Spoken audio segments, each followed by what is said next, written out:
I moved into the apartment on the second floor of a modest four-story building nestled in a quiet residential area in Paterson, New Jersey.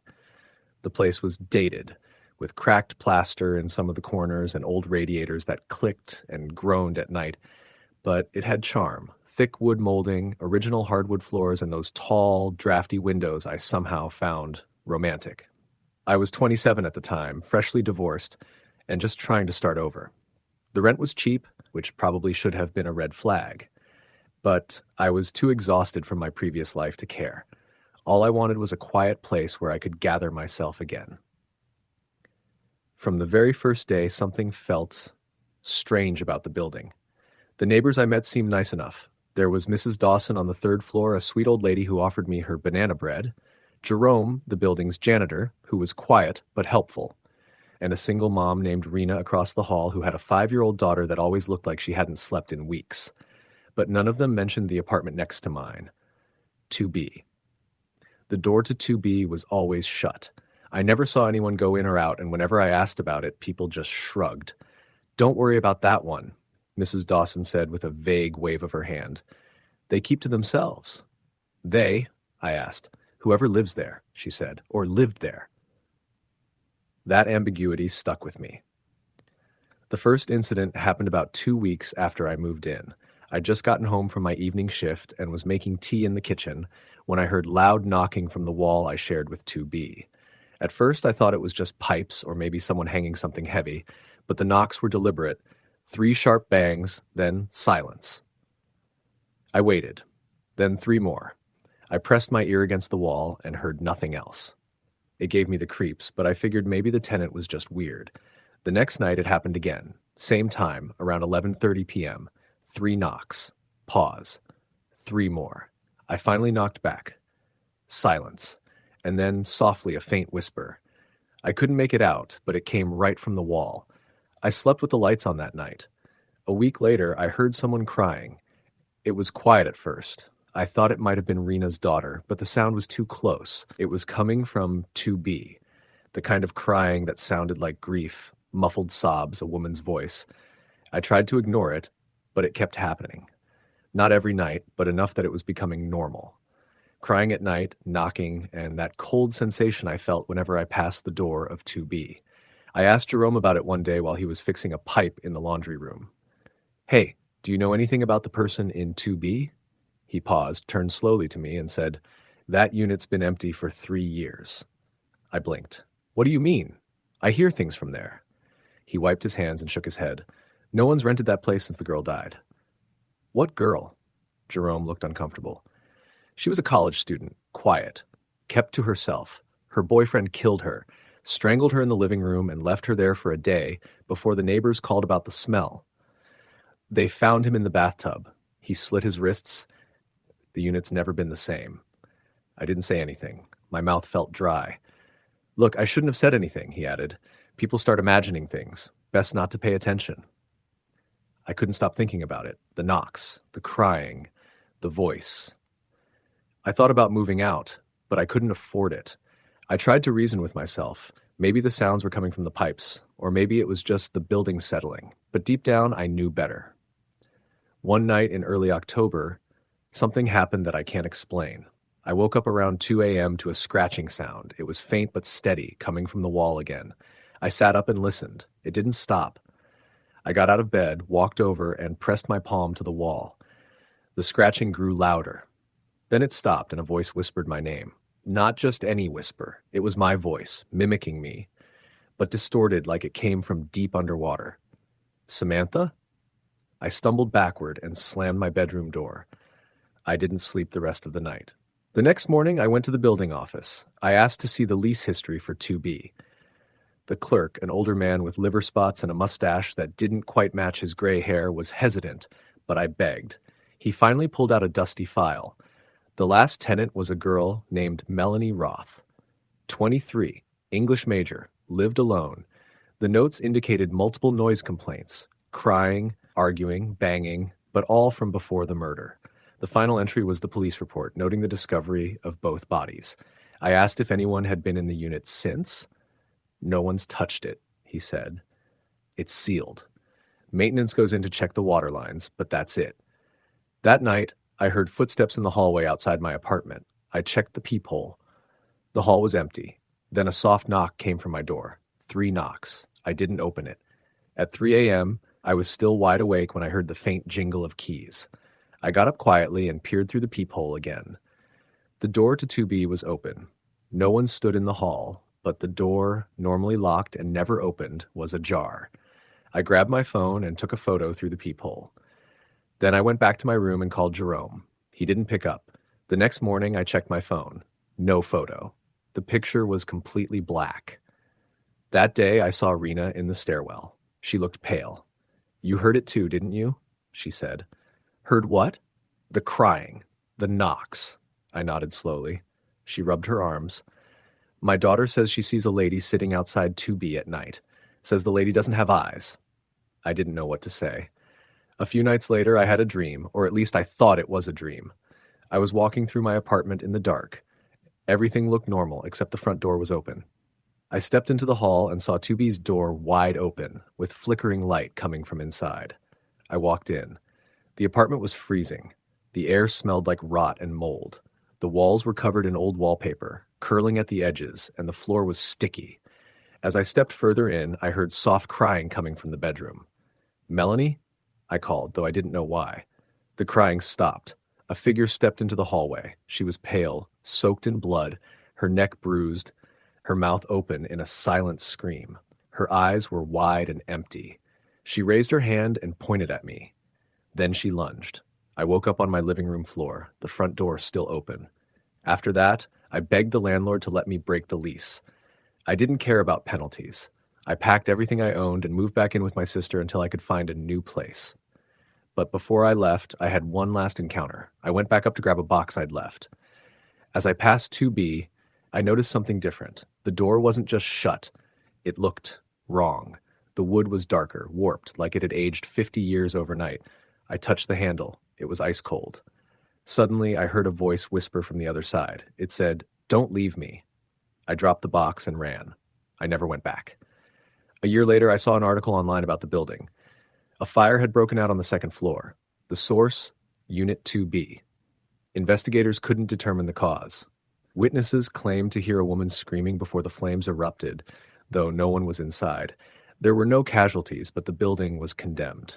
To this day, I don't know what was haunting that apartment, but I know what I felt, I know what I saw, and I know that whatever was inside 2B, it wasn't human anymore. Story the end.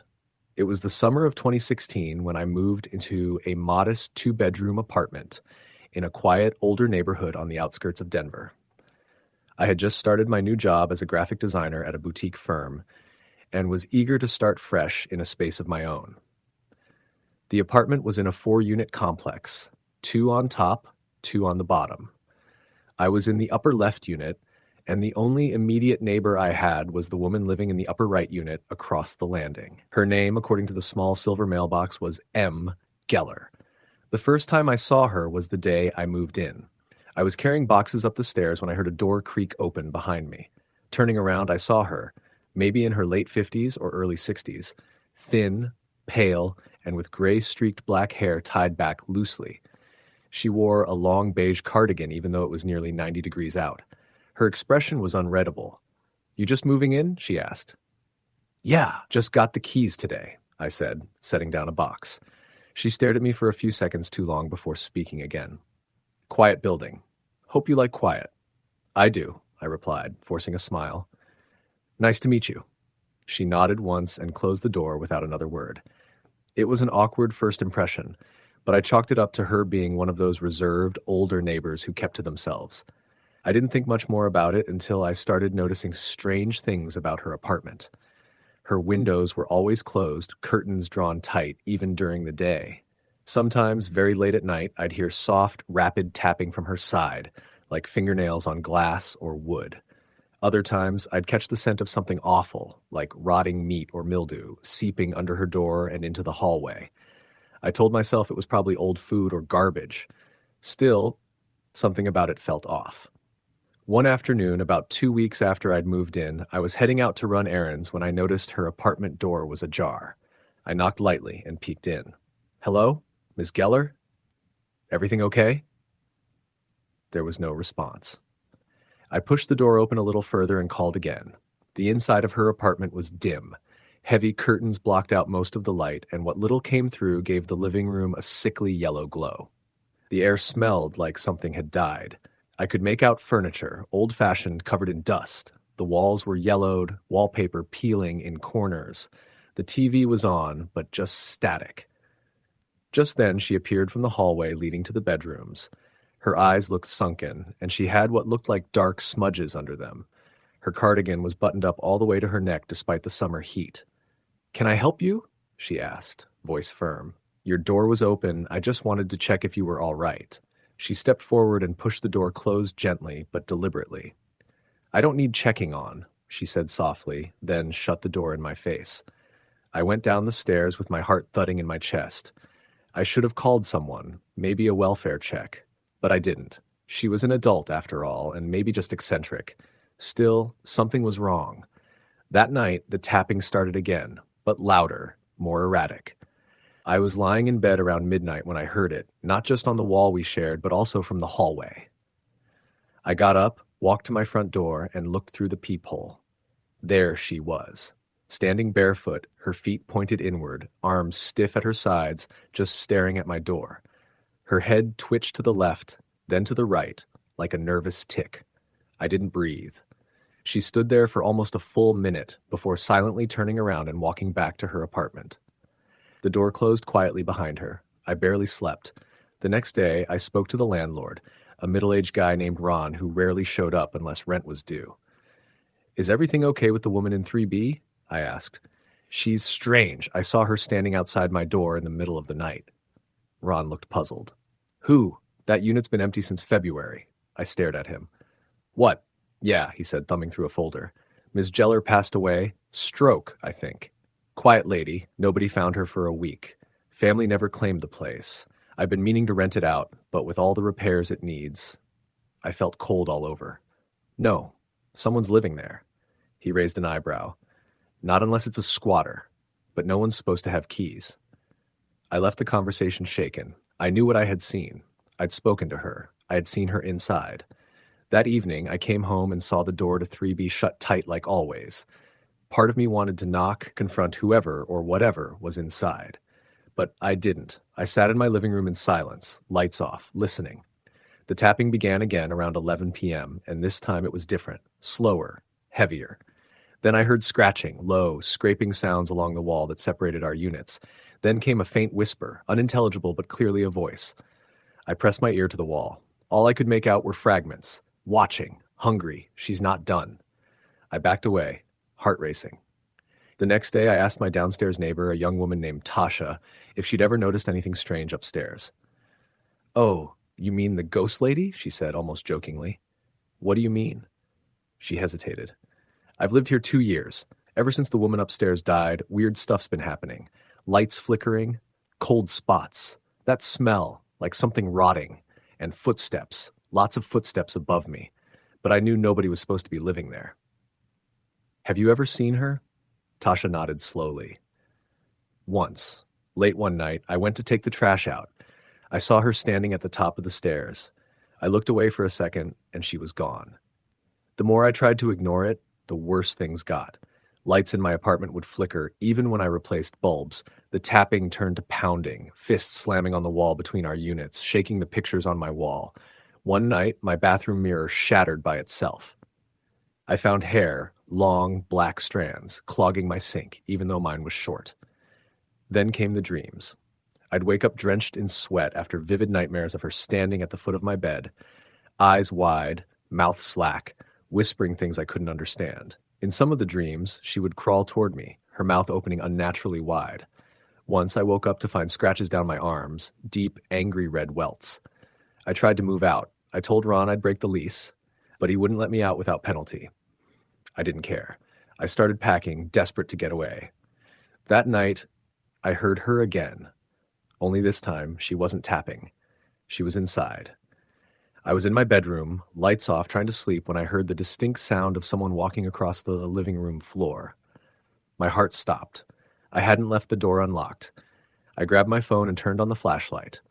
I moved quietly through the hall, listening. Each step I took matched another sound, slow, deliberate footsteps across the hardwood.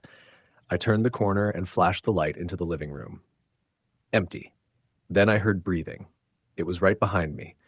I spun around and there she was, inches from my face. Her skin was pale gray, lips purple, eyes white and milky. Her mouth opened slowly, unnaturally wide, and she let out a rattling sound like air escaping a balloon. I screamed and fell backward, kicking wildly. When I scrambled to my feet, she was gone. I slept in my car that night. The next morning, I went to a local church. I didn't consider myself religious, but I was desperate. I asked to speak to a priest, and when I told him everything, he didn't laugh. He asked for the address, then offered to come bless the apartment. Father Donovan showed up that afternoon. The moment he stepped inside, his face changed. "There's something here," he said. "Something not at rest." He moved room to room, sprinkling holy water, saying prayers. In my bedroom, the air grew cold, so cold I could see my breath. The smell returned, worse than ever. In the living room, all the lights went out at once. We heard a scream. Loud, anguished, inhuman. Then silence. Father Donovan stood frozen, lips trembling. "She's angry," he whispered. "Very angry." He stayed for another hour, finishing the blessing. When he finally left, he told me to move. Whatever died here, it didn't pass on. I left that night. I never stepped foot in that apartment again. I paid the fee, broke the lease, and stayed with a friend until I found a new place. But I never forgot her. The way she stared, the tapping, the whispering, the cold. And sometimes, even now, I wake up and feel a presence by my bed. I tell myself it's just a nightmare, that I'm imagining things, but I always check the corner of the room because I've seen what she looks like when she wants to be seen. And I know she still knows where I live. Story the end. When I first moved into the duplex on Latham Street, it seemed like a great find. Quiet neighborhood, not far from work, decent rent. The structure was older, mid-century maybe, but the place had charm. A couple of overgrown hedges in the front, a small backyard we shared with the other unit, and thick walls that muffled most noise. My side was Unit B. Unit A was already occupied by someone I hadn't met. The landlord, a tired-looking woman in her 60s named Sharon, had warned me the guy next door was a bit reclusive, but otherwise harmless. I didn't think much of it.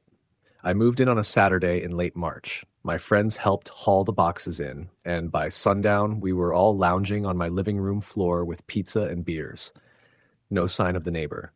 Not even a passing glance through the window. The first time I saw him was maybe a week later. I was taking my trash to the curb and caught movement from the corner of my eye. He was standing at his front window, the blinds parted just enough for half his face to peek through. Pale skin, sunken cheeks, dark, heavy eyes. He didn't move or blink. I raised my hand in a polite wave. He just stared. I stood there awkwardly for a moment before walking back inside. I tried not to be creeped out. Maybe he was just socially anxious. I've known people like that. But something about his stillness, it felt wrong. Too still, too quiet.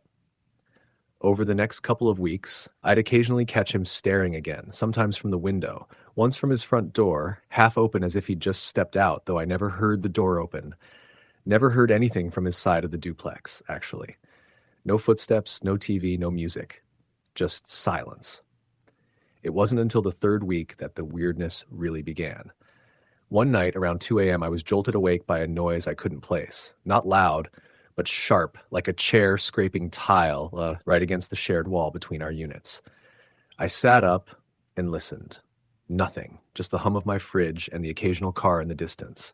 I told myself I imagined it, but it happened again the next night and the one after. Always around 2 a.m., always the same scraping noise. One night, I pressed my ear to the wall. I could have sworn I heard a voice, whispering, low, raspy. I couldn't make out words, just the rhythm of speech. When I knocked lightly on the wall, the sound stopped. I started sleeping with a white noise machine. Then one morning, I found something strange in the backyard. There was a hole, freshly dug, about the size of a basketball. Not deep, but enough to notice. I assumed maybe a raccoon or stray dog had done it. But what caught my eye was what was buried just beneath the dirt. A child's shoe. Old, caked in mud, the kind with little Velcro straps. No kids lived nearby. I dug it out with a stick and brought it to the front, intending to toss it. But something stopped me. The shoe had initials written on the bottom, M.A. I don't know why, but it gave me a sick feeling. That night I had a dream. I was standing in the backyard, staring at the same hole. A voice behind me whispered, "He buries things he shouldn't." I turned around but saw no one. Then I woke up, drenched in sweat. It was exactly 2:07 a.m. I didn't sleep the rest of the night. In the morning, I called Sharon, the landlord, and asked her about my neighbor. She hesitated, then said, "His name's Richard Collins. He's lived there almost 10 years, pays on time, keeps to himself." I pushed further. I asked if he worked, if she ever saw him outside. She admitted she hadn't actually seen him in person in at least 2 years. "He mails his rent," she said. "I assume he's still in there," but her voice trailed off. That same afternoon, I decided to knock on Richard's door. Maybe I could clear the air, meet him properly. But as I approached his unit, something strange happened. The air felt colder near his door, like stepping into a cellar. I raised my hand to knock, but before my knuckles touched the wood, I noticed the smell. Faint but unmistakable. Rot. Like old meat left out too long. I knocked 3 times, no answer. I waited, listening. Still nothing. As I turned to go, I thought I heard something from the other side of the door. A shuffle. And then, quietly, so quietly I could barely make it out, a voice said, "Don't dig." I didn't sleep well for days. Every night the noises came back, not just the scraping, but a new sound, scratching like nails on drywall, always from the shared wall. One night I shouted, "Cut it out," and punched the wall. Silence followed. But when I woke the next morning, I found something terrifying. On the wall, right where I'd punched it, were 5 thin scratch marks, long, deep, as if someone or something had claws. I started avoiding the house as much as I could, stayed late at work, hung out at cafes, but I couldn't escape forever, and things got worse. One evening, I came home and found my back door unlocked. I never leave it open. My stomach dropped. I grabbed the heaviest thing I could find, my desk lamp, and crept through the house. Nothing seemed out of place at first, but when I got to the living room, I froze. On my coffee table sat a Polaroid. It hadn't been there when I left. It was a picture of me, asleep in my bed. The timestamp read 2:04 a.m. I called the police. They came, searched the house, took the photo, but there was no sign of forced entry. They advised I get security cameras, so I did, front and back. I also installed motion sensors inside. That night, I didn't sleep at all. The next morning, I checked the footage. Nothing unusual. Until I got to 2 a.m., the camera facing the backyard captured movement. A figure, pale and tall, stepping out from behind the tree. Not from Richard's side, just appearing. Its face was blurred, too fast for the camera, but its posture was hunched, almost broken. It didn't walk so much as it jerked forward, one limb at a time. It stood by my window for over a minute. Then it turned, looked directly at the camera, and vanished. I didn't go to work that day. I couldn't. I felt like I was going insane. That afternoon, I heard a knock at my front door. It was Sharon. She looked pale. "I was cleaning out some old files," she said. "Found something odd." She handed me a folder. Inside were records from the duplex, including a tenant file for Richard Collins. Only it wasn't recent. It was dated from 2003, and it ended in 2010. A death certificate was clipped to the back. Richard Collins died 15 years ago. Heart failure. In his unit. I stared at her, dumbfounded. Then, who's in there now? She shook her head. I thought someone was. I still get rent checks postmarked locally. I assumed. I didn't know what to say. That night, I barricaded the connecting wall with furniture. I moved my bed into the living room, but it didn't help. At exactly 2:03 a.m., the motion sensor went off. I watched the footage from my phone, too terrified to move. The living room camera showed nothing. But the hallway one, facing the shared wall, flickered for a moment. Then it showed a tall figure stepping through the wall. Not from a door, through the drywall. It looked directly at the camera, and then the screen went black. I left the house that morning. Didn't pack, didn't clean, just left. Sharon let me break the lease. A few weeks later, I drove past the house. Out of morbid curiosity, I parked across the street and just watched. Lights were on in Unit A. I saw someone pass by the window, a pale face, watching. Story the end. It started with a strange knock. I had just moved into the small second-floor apartment of a 4-unit building on the edge of town. The rent was cheap, the neighborhood was quiet, and the landlord, a gruff older guy named Marty, seemed straightforward. He gave me the keys, warned me about the sometimes faulty water heater, and said the other tenants mostly kept to themselves. It was my third night there when I heard it. 3 slow knocks on my door at around 2:30 a.m. At first I thought I'd dreamt it, but then I sat up and waited. Nothing else followed. The hallway was silent, no creaking footsteps, no rustle of clothes, nothing. I got up, peeked through the peephole, but all I saw was the dark corridor outside. I went back to bed, telling myself it must have been one of the neighbors, maybe drunk or at the wrong door. The next day, I asked the tenant across the hall, an older woman named Mrs. Henley, if she'd heard anything strange during the night. She shook her head and smiled politely, but quickly closed her door. It was the same with the couple downstairs. No one seemed interested in chatting or getting to know me. The only neighbor I hadn't seen yet was the one next door in Unit 2B. According to Marty, a middle-aged man lived there. Name was Edward, or Edmund, something like that. Quiet, kept to himself. He'd been there for years. A few nights later, I heard the knocking again. This time it was followed by the faint sound of footsteps shuffling past my door. I opened it immediately. Nothing. Just the still hallway and the faint scent of mildew. I stared at the door next to mine. 2B. I thought I saw the shadow of movement underneath the door, like someone was standing right there on the other side. The next morning, I finally knocked on 2B. No answer. I knocked again, then called out, "Hey, I think we share a wall. Just wanted to introduce myself." Nothing. I waited, listened. Not a sound. Later that week, I ran into Marty when he came by to check on the plumbing in Unit 1A. I asked him again about the guy in 2B. He scratched his stubbled chin. "Edward?" "Yeah. Bit of an odd duck, but harmless. Doesn't like company." "Has he been around lately? I haven't seen him at all." "Sure he has. Pays rent on time. That's all I care about," Marty said with a shrug. Then he walked off.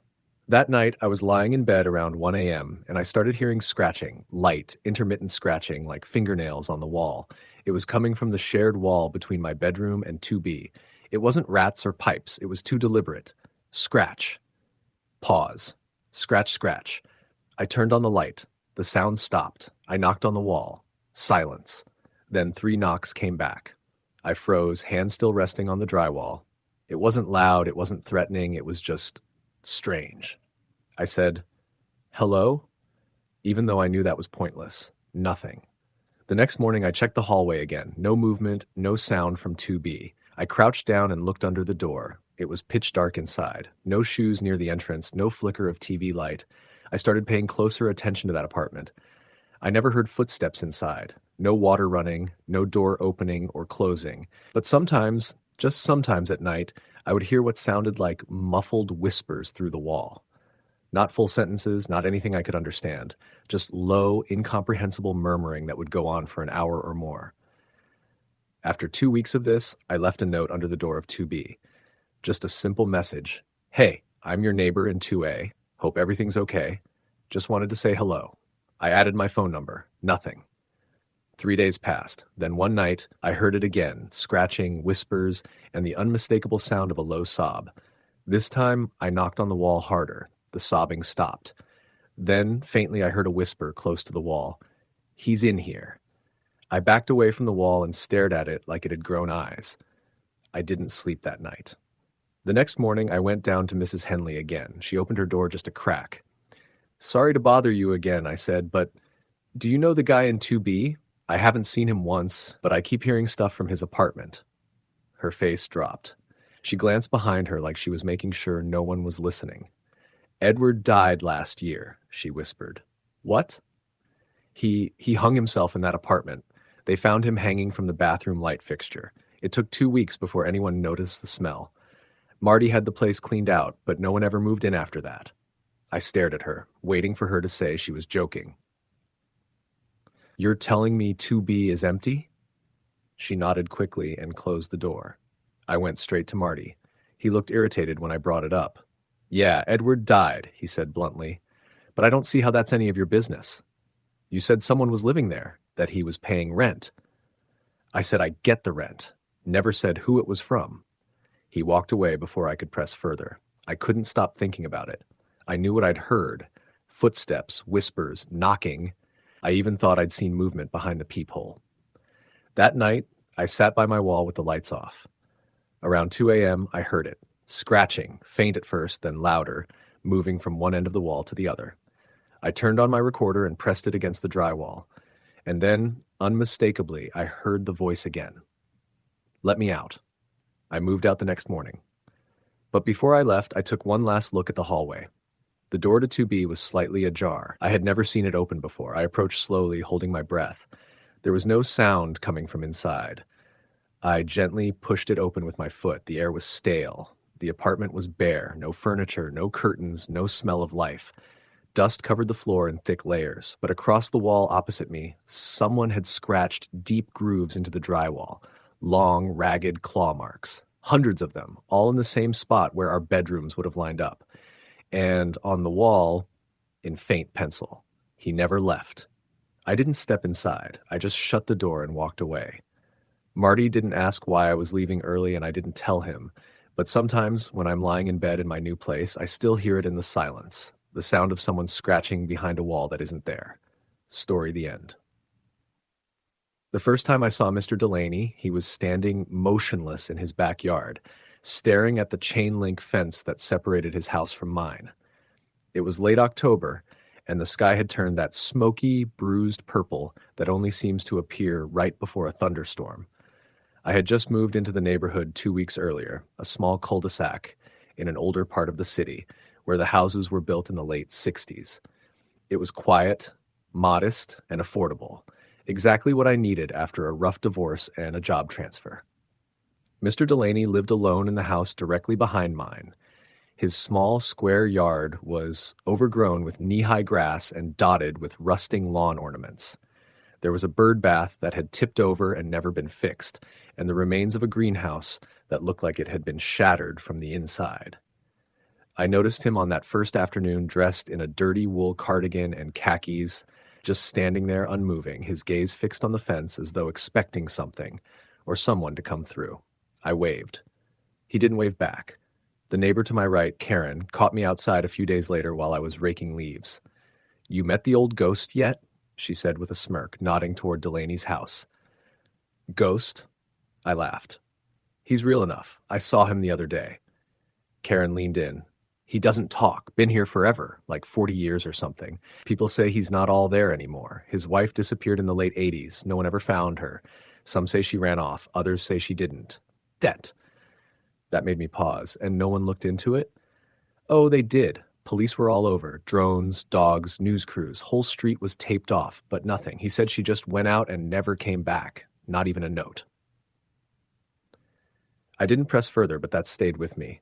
Every time I glanced over the fence, I found myself watching for him. Mr. Delaney. Most days, his back porch light was on, even in daylight. Sometimes I'd see his silhouette through the curtains, pacing back and forth. Once, around 2 a.m., I saw him standing in his yard again, facing my house. One night in November, a cold rain began to fall. I was in the kitchen making tea when I heard something tapping against the sliding glass door. It was gentle but rhythmic, like fingernails. I pulled the curtain aside and jumped. Mr. Delaney was standing on my patio, soaked to the bone, his cardigan hanging from him like wet wool. His hand was raised mid-tap, his eyes wide and frantic. I didn't know what to do. I opened the door halfway. "Mr. Delaney, are you okay?" His mouth opened slightly like he was going to say something, but then he turned and ran back through the yard, disappearing into the rain and brush. I stood there, stunned. I considered calling the police, but figured he was just confused. The next day, I went over to his house. The curtains were drawn. I knocked, waited, knocked again.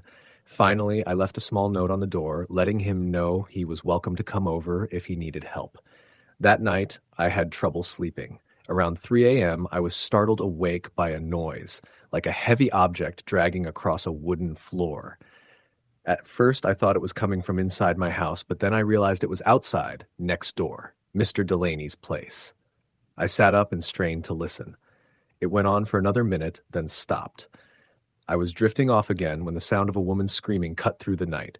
It wasn't a scream of terror, it was more like agony, a long, guttural wail. I leapt out of bed and ran to the window. Mr. Delaney's backyard was empty. The porch light was off, for the first time since I'd moved in. I called 911. The police came quickly. I explained what I heard, and two officers knocked on his door for nearly 10 minutes. Eventually, they went around back and looked through the windows with flashlights. One officer returned to me, shaking his head. "He's not there? House is empty? Looks like it's been empty for weeks." That didn't make sense. I'd seen him the day before. The cop must have seen my confusion because he added, "We'll file a wellness report, but judging from the dust and cold in there, no one's been living in that house for a while." Karen confirmed it the next day. Mr. Delaney had died almost a year ago. She even showed me his obituary in the local paper. Died in hospice care after a long illness. His house had been in probate ever since. No one had the heart to clean it out. "But I've seen him," I protested. Karen just shrugged. "We all do sometimes. That house isn't right. Some nights I hear his wife crying in the yard. I just close the window. I couldn't shake it. That night, I couldn't sleep." I found myself standing at my back door, staring out into the darkness. At exactly 3:04 a.m., I saw the porch light on Mr. Delaney's house flicker on. The curtains twitched. A shadow passed by. I grabbed a flashlight and crossed into his yard. The grass was slick and high. My shoes were soaked by the time I reached the porch. I knocked once, then tried the knob. It opened. Inside, the house smelled of rot and mildew. The air was heavy, like it hadn't moved in years. The wallpaper peeled in long strips, and the floor creaked with every step. I called out, "Mr. Delaney?" No answer. I stepped into the hallway. The walls were lined with family photos, faded, water-damaged images of a young couple smiling on vacations, holding hands in front of Christmas trees. I found one photo of the woman I assumed was his wife, seated at a piano, smiling. Something about her eyes made me uneasy. As I moved toward the living room, I heard the sound of something shifting upstairs, slow, deliberate footsteps. I should have left. Every instinct told me to, but I was rooted in place, flashlight trembling in my hand. "Mr. Delaney?" I called again. The footsteps stopped. Then a woman's voice answered, soft and broken, "He won't come back." I turned and bolted out of the house. That week, I listed my home for sale. I told myself I was imagining things. Stress, fatigue, maybe even grief after my divorce. But on my last night there, I saw him again, standing behind the fence. Only this time, he wasn't alone. Beside him was a woman. She was gaunt, hair matted, skin pale and dripping as if pulled from a lake. She clutched his arm, and he stared at me with a pleading expression. Then they were gone, just vanished. I never went back. A few months later, I got a call from Karen. She said the new family that moved in after me was already gone, left in the middle of the night, no forwarding address. They'd only lasted 3 weeks. She didn't sound surprised. "They all leave," she said. "The neighbors never really rest over there." Story, the end.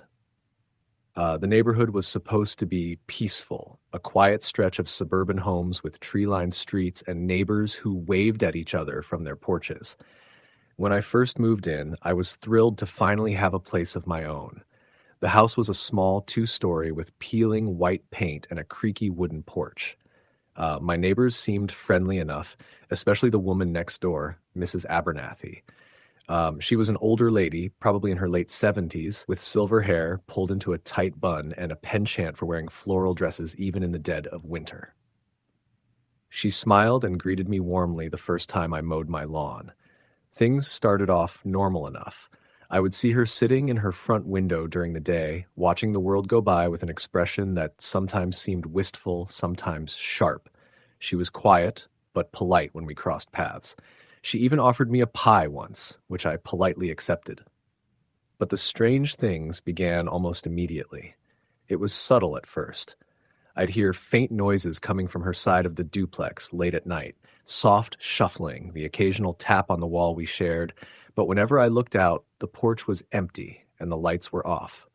Sometimes, when I returned home late, I'd see a faint shadow move past her front window, even though there were no cars in her driveway and the blinds were always closed. I mentioned it to a few neighbors when I felt comfortable, but no one seemed to want to talk much about Mrs. Abernathy. One older man in the neighborhood gave me a nervous glance when I asked if she had family, then quickly changed the subject. Another said she was a little odd and kept to herself, but that was about all the information I could get. One evening, about two weeks after I moved in, I was in my living room when I heard a loud knock on my front door. I wasn't expecting anyone, especially this late, around 11 p.m. I opened it to find Mrs. Abernathy standing there, looking unsettled. Her eyes darted nervously as she held up a small, worn photo album. "I thought you might like to see this," she said in a voice barely above a whisper. Curious, I invited her inside. She shuffled in, clutching the album tightly, and sat down on my couch. The house was cold, and she seemed to shiver, even though the heater was on full blast. She opened the album and showed me black and white photos of the neighborhood from decades ago. There were pictures of children playing, the main street lined with shops, and a younger version of herself standing in front of a house I didn't recognize. "This was the house where my family lived," she said, her voice trembling slightly. "Before the fire." I looked up, confused. "There was a fire many years ago," she continued. "It took my husband and my son." The room grew colder. I nodded, unsure of what to say. "They say the house is still standing, but no one can live there. People say it's cursed." I had never heard of a cursed house in this neighborhood. I wondered if she was confused or if it was some old legend. Over the next few days, I started hearing things more frequently.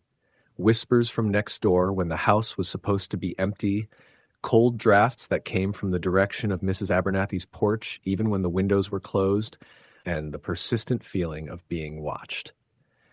One night, unable to sleep, I decided to check the neighborhood. I walked around the block and stopped in front of the house she had pointed out in the album. The house was decrepit, boarded up with peeling paint and broken windows. It looked abandoned for years, but what caught my attention was the faint light glowing from one of the second-floor windows. As I stared, I could hear the distant sound of a piano playing a slow, haunting melody. It was faint but unmistakable. I felt a chill run down my spine and hurried back home. The next day I tried to speak to Mrs. Abernathy again, but she wouldn't answer her door. I left a note asking if she was okay, but there was no response. Concerned, I spoke to another neighbor who told me that Mrs. Abernathy had been ill recently and hadn't been seen outside for a few days. Then strange things escalated. I began finding objects moved in my home. My keys on the kitchen counter when I was sure I left them on my desk, my shoes lined up neatly by the door, even though I usually left them scattered, and my bed covers pulled back as if someone had been lying there. One night, I woke up to the sound of footsteps pacing just outside my bedroom door. I lay frozen, heart pounding until the noise stopped. The door remained closed, but the footsteps continued, circling the room. On another occasion, I received a call from an unknown number. When I answered, there was silence on the other end except for faint breathing. The call ended before I could speak. Then one morning, I found a note slipped under my door. It was written in shaky handwriting, "Do not trust her. She's not what she seems." I was terrified, but didn't know who she referred to. I assumed Mrs. Abernathy, since she was the only person who had shown any interest in me. I called the police to report the calls and the note, but they said there was little they could do without more evidence. One night, I decided to stay awake and record what was happening. I set up my phone to film the living room and waited. Around midnight, the room temperature dropped suddenly, and I heard the unmistakable sound of footsteps again. Then a figure appeared in the corner of the room on the video, a faint, translucent shape of a woman in a long dress looking toward me with sad eyes. The video stopped abruptly, the phone shutting down on its own. Shaken, I showed the footage to a local historian, who told me that the house Mrs. Abernathy pointed out was the site of a devastating fire in the 1950s. The family that lived there had died, and rumors spread that the mother, Mrs. Abernathy's ancestor, had never left. I tried to confront Mrs. Abernathy, but when I finally reached her, her face was gaunt and her eyes hollow. She whispered, "They need to be remembered. They won't rest until someone acknowledges them." Suddenly, her demeanor shifted. Her voice grew cold and distant as she said, "You should leave before it's too late."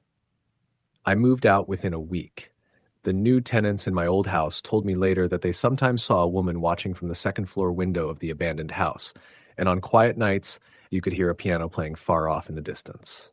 Story the end. I moved into the old apartment complex on a humid September evening.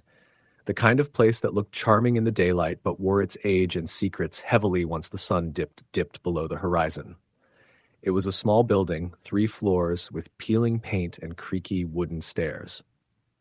I was drawn to the affordability and the quiet neighborhood, a perfect place to focus on my freelance writing, away from the noise of the city. From the start, the neighbors intrigued me. Across the hall on the same floor lived an elderly woman named Mrs. Green. She was always polite, dressed in muted pastel colors, and wore glasses that slid down her nose. She kept to herself mostly, but every morning, like clockwork, I'd see her shuffling to her door in slippers to pick up the daily newspaper that the building's caretaker left outside. But it wasn't Mrs. Green who unsettled me. It was the tenant below, in apartment 102. His name was David, or at least that's what I assumed from the mail I'd seen stacked by his door. I never met him in person, yet I heard him often, the faint shuffle of heavy boots, the murmur of voices, and sometimes laughter late at night. At first, it was normal, life happens, but soon the sounds grew strange. One night, as I sat at my desk, I heard what sounded like someone talking to themselves in a low voice through the floor. It was barely audible, but the tone was angry, almost pleading. Then I heard a loud bang, like something heavy falling, and after that, silence. I didn't think much of it and went to bed, dismissing it as a drunk or a party that got out of hand. The next morning, I saw Mrs. Green in the hallway, holding a small box of something. I greeted her and she smiled politely but didn't respond. There was a heaviness in her eyes, something like worry. I asked if everything was okay and she nodded, but her smile was fragile. Days passed and the noises from 102 increased. Sometimes it was footsteps pacing, sometimes loud thuds like furniture being dragged or thrown. One particularly cold night, I woke to the sound of someone crying, a deep, guttural sobbing that seemed to shake the very floor beneath me. It lasted for hours, and I lay awake, paralyzed by the fear that had begun to nest inside me. I tried to talk to Mrs. Green again, but she always avoided the subject. One afternoon, as I was coming back from the grocery store, I noticed her standing near 102's door, whispering to herself. When she saw me, she quickly straightened up and walked away, clutching a bundle of old letters close to her chest. Curiosity gnawed at me, so I decided to speak with the building's caretaker, a man named Henry. He was in his late 50s, rugged, with a face that seemed weathered by years of hard work and secrets. I found him in the basement, fixing a pipe. "Hey, Henry," I said. "Do you know anything about the tenant in 102? I don't see him much, but there are always strange noises coming from there." Henry wiped his hands on a rag and sighed deeply. "That apartment's been trouble for a long time. The last guy who lived there was a mess. Used to shout at the walls, scream at night. Neighbors complained. Police came a few times. Do you know what happened to him?" Henry's eyes darkened. "He disappeared a couple of months ago. It just vanished. No forwarding address, no one's heard from him. We found the place trashed when we finally got in, furniture overturned, strange symbols scratched into the walls, the kind of stuff you don't want to see." I swallowed hard, feeling a cold shiver run down my spine. "That's unsettling. What kind of symbols?" Henry shook his head. "I don't want to say. Makes the hair on the back of my neck stand up." I nodded, trying to appear brave, but inside, fear had rooted itself deep. That night, I decided to stay up and listen. Around midnight, the crying started again, followed by frantic scratching, like someone desperately clawing at the walls. Then, the unmistakable sound of a door slamming shut echoed through the building.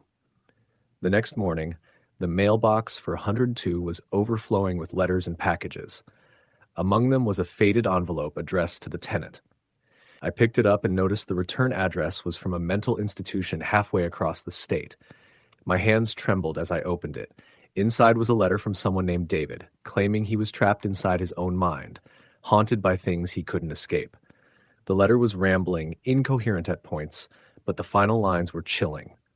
"They say I'm gone, but I'm still here, watching, waiting. Please don't open the door." I dropped the letter and backed away. Over the next few days, the building seemed to grow colder. The air thickened with an invisible presence. Mrs. Green stopped coming out of her apartment altogether. I saw her once, sitting in her window, staring blankly into the dark. One night I heard a knock at my door. I opened it, but no one was there. On the floor lay a small, worn notebook covered in dust. I picked it up and saw it was David's journal.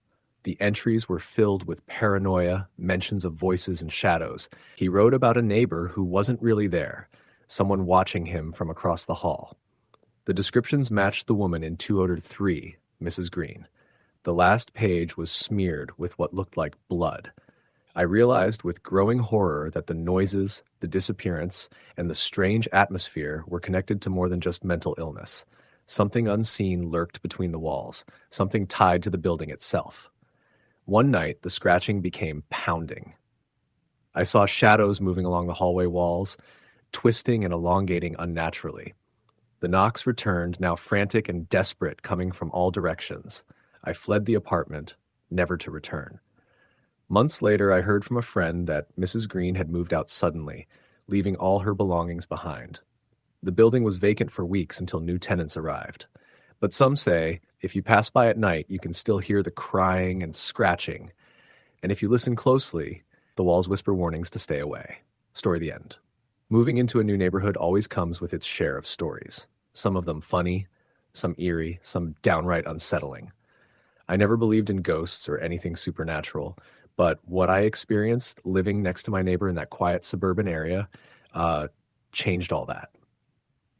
I've hesitated for years to tell this story, worried people would think I was crazy, but I can't keep it to myself any longer. I moved into the small town of Maplewood in the early fall of 2015.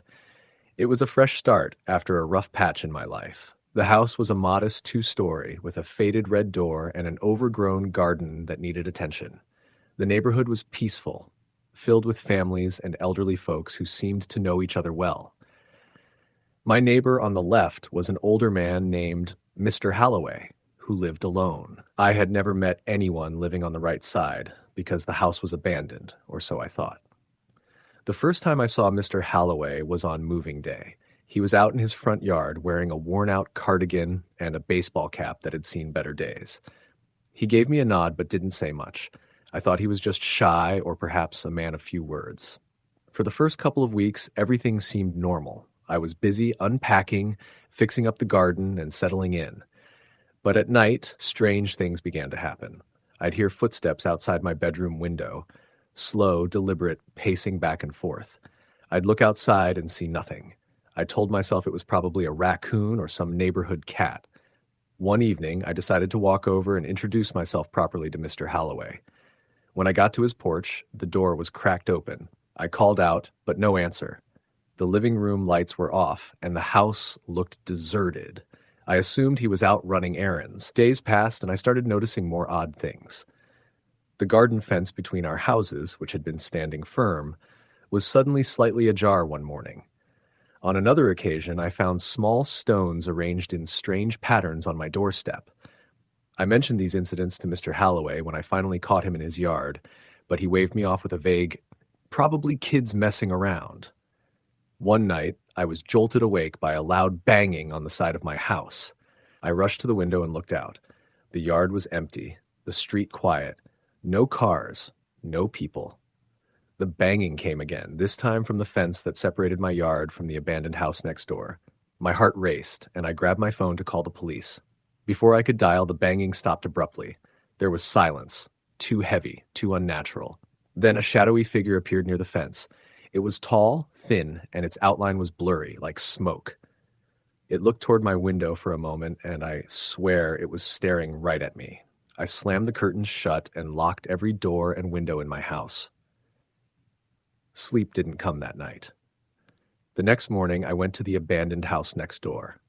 The front door was slightly open. I stepped inside, calling out, but no one answered. The inside was dark, dusty, and smelled of mildew. As I walked through the living room, I noticed old photographs scattered on the floor. They showed a family, parents and a young girl, smiling in front of the very house I was standing in. Suddenly, I felt cold, a chill running down my spine. I heard soft whispering from upstairs. I climbed the stairs cautiously and found a bedroom with a small bed covered in a faded pink quilt. On the wall, written in what looked like dried blood, were the words, "She never left." I backed out quickly and closed the door behind me. I ran back home and locked the door, calling Mr. Halloway immediately. When he arrived, I told him what I had found. His face went pale, and his usual quiet demeanor vanished. He told me that the family who lived there had disappeared mysteriously nearly 30 years ago. The little girl was said to have died in that very house under tragic circumstances. That night, the footsteps returned, louder and more persistent. This time, I heard a child's laughter coming from the backyard, mixed with the whispering voices. I turned on all the lights and shouted for whoever was out there to leave. Suddenly, a cold breeze blew through the house, extinguishing every light except for the flickering street lamps outside. The temperature dropped dramatically. I wrapped myself in a blanket and sat in the living room, listening as the whispers grew louder, words forming out of the murmurs. "Come play with me." Days turned into weeks, and the haunting intensified. I started finding handprints on my windows, though the glass was clean. My belongings would move slightly, as if brushed aside by an unseen hand. The neighbors began to avoid me, whispering that the house was cursed, and I was foolish to stay. One night, I woke to find the silhouette of a small girl standing at the foot of my bed. She had pale skin, dark eyes that seemed endless, and long hair that covered half her face. She didn't speak, only watched me. I blinked, and she was gone. I couldn't take it anymore. I packed my things and decided to move out. Before leaving, I went to Mr. Halloway to tell him goodbye. He was waiting on his porch, looking tired. "You should leave," he said quietly. "She doesn't like visitors." I nodded and left. After I moved, I heard from a friend that the abandoned house was finally demolished the following spring.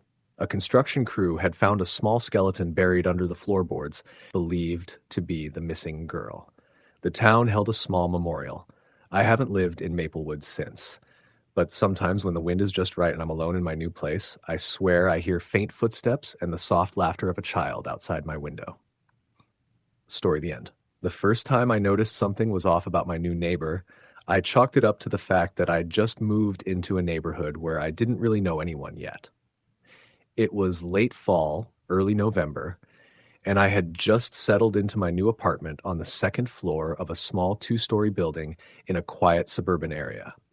The neighborhood was usually calm, the streets lined with mature trees and a scattering of porch lights. My neighbor lived in the apartment directly below me. Her name was Eleanor, or at least that's what the mail said. I never met her in person, not really, but I saw her occasionally. She was an older woman, maybe in her late 60s or early 70s, with silver hair always pulled back into a bun. She never spoke to me, and I never saw her outside of the apartment. She kept her curtains drawn tight, and the only lights I ever saw were dim and always on the second floor. Sometimes I would catch a glimpse of her silhouette in the window, always standing very still, almost like a statue. The first strange thing happened about a week after I moved in. I had just gotten home from work around 7:30 p.m. and was unpacking boxes in the living room when I heard what sounded like heavy footsteps pacing back and forth directly beneath me. At first, I thought maybe it was Eleanor moving around, so I didn't think much of it. But the footsteps weren't the usual quiet shuffle of someone walking slowly. They were loud, heavy, almost like someone stomping angrily. The pacing continued for nearly an hour, going back and forth like she was trapped or agitated. I decided to knock on her door to see if she was okay. When I pressed the doorbell and knocked, there was no answer. I called out, "Hello? Mrs. Eleanor? Are you okay?" But no response. The footsteps stopped abruptly, and I didn't hear anything else from downstairs for the rest of the night. I shrugged it off as maybe she was on the phone or dealing with something personal. The next day, while I was heading out, I noticed that the door to Eleanor's apartment was wide open. The door never stayed open. It was always locked. I hesitated at the threshold, looking inside. The apartment was dark, dusty, and empty. I saw no sign of furniture except a tattered armchair facing the window. There was a thin layer of dust on the floor, and cobwebs hung in the corners. I went back up to my apartment and called the landlord's office. I wanted to ask if Eleanor was still living there, or if she had moved out suddenly. The landlord told me they hadn't heard from her in a while, and that she was supposed to move to a nursing home soon, but there was no official move-out notice yet. The landlord promised to check on the apartment, but I never heard anything back. That night, I lay awake with the memory of the open door in my mind. Just before midnight, I heard the footsteps again. Only this time, they were slower, heavier, almost dragging. They started from the front door of the building and came up the stairs right beneath my floor, stopping right under my bedroom. I held my breath. Then a soft thump came from the ceiling. I froze. The thumps continued slowly, irregularly, like someone dragging their feet or banging something against the floor. When I finally mustered the courage to look out my bedroom window, I saw a dim light flickering in Eleanor's apartment below, as if someone had lit a candle. The light moved, almost like it was being carried around. I told myself it must have been a neighbor or a maintenance worker, but the strange pacing and thumping continued every night after that. About a week later, I was coming home late from work when I saw an elderly man standing near the front door of the building. He was hunched over, wearing a heavy coat and a flat cap, and looked like he was waiting for someone. I didn't recognize him. As I walked past, he looked up and smiled at me. "Looking for Mrs. Eleanor?" he asked softly. I nodded. "Do you know her?" He hesitated, then said, "I used to live here, a long time ago, before the accident." I frowned. "Accident?" He nodded again, his eyes distant. "She's not really here anymore. Sometimes her spirit lingers." I stopped in my tracks, suddenly feeling cold. "What do you mean?" The man sighed. "Eleanor died here, in that apartment, many years ago. I was her husband. We had a fight, and, well, things got out of control. She fell down the stairs." My heart pounded. "Is she haunting the place?" He nodded slowly. "She never left. The pacing, the thumping, you hear it because she's restless." I wanted to ask more, but he just smiled sadly and walked away into the night. The following nights were worse. The footsteps returned with a vengeance, pounding and dragging, like someone was trying to move something heavy across the floor. I couldn't sleep, couldn't focus at work. One night I heard a woman's voice, faint and distant, whispering from the ceiling. I couldn't make out the words, but the tone was desperate, pleading. On Halloween night, the strangest thing happened. I was in my apartment cooking dinner when I heard a soft knock on my door. It was exactly midnight. I wasn't expecting anyone, and no one had keys except me and the landlord. When I opened the door, no one was there, just a small folded note on the floor. I picked it up and read, "Help me." My hands trembled. I looked down the hallway, then back inside. The note was written in shaky handwriting. I folded it and kept it on the kitchen counter. That night, as I lay in bed, I heard the pacing again, then the knocks. But this time, they were on my bedroom ceiling directly above my head. I rolled over, clutching my blanket, too scared to move. Then, just as I was about to fall asleep, I felt a cold breath on my neck and a whisper, so close I could feel it. "Please don't forget me." I never told anyone what happened that night. The next morning, I went downstairs to Eleanor's apartment again. This time, the door was locked, but the lock looked old and fragile. I pressed my ear to the door and heard something soft crying. I called out, "Mrs. Eleanor, it's Ben. Are you okay?" No answer. I knocked again, louder this time. The crying stopped. Then silence. I decided to call the police and report a welfare check. When they arrived, they forced the door open. The apartment was empty, but the officers found something disturbing. In the living room, on the dusty floor, was an old photo album and a small wooden box. Inside the box were a few worn letters and a locket. The letters were from Eleanor, addressed to her husband. They spoke of regret, sadness, and a desire for forgiveness. One letter mentioned the fight they had, the night he pushed her. The last line read, "If I never make it out, I want you to know I forgive you." The police searched the apartment thoroughly, but found no recent signs of occupancy. No food, no personal belongings, no evidence that Eleanor had been there for weeks or months. It was as if she had disappeared entirely. A week later, I heard from the landlord again. He told me Eleanor had been found dead in her daughter's home in another state. She had moved away quietly, without telling anyone. But the footsteps didn't stop.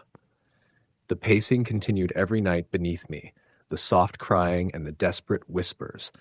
And every night, the dim candlelight flickered in the window of the empty apartment. I moved out 2 months later. Before I left, I wrote a letter and slipped it under Eleanor's door. It read, "I hope you find peace."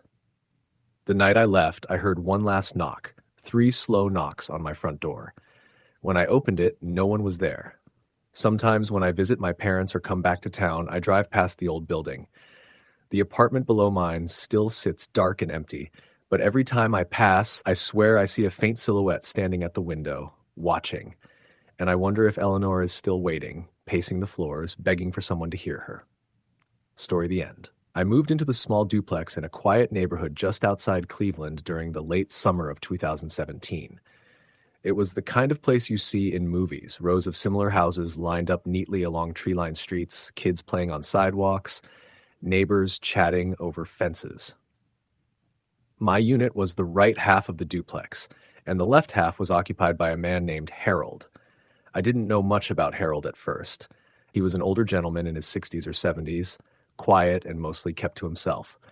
The house had a history, the real estate agent told me. The previous tenants were a family of three, a couple and their teenage daughter, but they moved out abruptly after only 6 months. The agent didn't elaborate much, just said old houses have their stories. I didn't think much of it at the time. I was just relieved to find a reasonably priced place close to work. I settled in quickly. The first few days were uneventful. Harold greeted me once or twice with a nod when I passed in the driveway. Our shared wall was thin, but nothing out of the ordinary. Typical creaks and groans from an old house. Then, about a week in, I started noticing something strange. It began with noises. At night, around 2 or 3 a.m., I would hear footsteps in Harold's half of the duplex, pacing back and forth. At first, I thought it was just him getting up in the night, but the pacing lasted for hours sometimes. Sometimes it sounded like a shuffle, other times a hurried stomp, like he was agitated. I never heard him open the front door or leave, but the pacing kept going. Then came the voices. Quiet at first, murmurs I could barely catch through the wall. One night, I distinctly heard a woman's voice, soft but clear, whispering something like, "Please don't go." I pressed my ear to the wall, but the voice stopped abruptly. I assumed it must be Harold talking on the phone or on a speaker. Days later, I asked Harold casually if everything was okay. He looked at me with tired eyes, said, "Just old memories." That was it. But things escalated. One evening, I returned from work to find Harold's car missing from the driveway. Strange, since he was usually home by then. I knocked on his door. No answer. I shrugged it off and went inside. Around midnight, I was jolted awake by a loud crash from Harold's side. I grabbed my phone and cautiously peeked through the peephole. The living room was dark, but I could see the faint glow of a flickering light. A shadow moved near the doorway. My heart pounding, I called out, "Harold, are you okay?" No answer. Suddenly, the shadow retreated, and the flickering light went out. I didn't hear any more noises. The next morning, I checked with neighbors. No one had seen Harold leave or return. Days passed, and Harold still didn't come back. I tried calling his number. No answer. Concerned, I contacted the landlord, who told me Harold had been hospitalized after a fall a week ago. Apparently, no one knew exactly where he was now.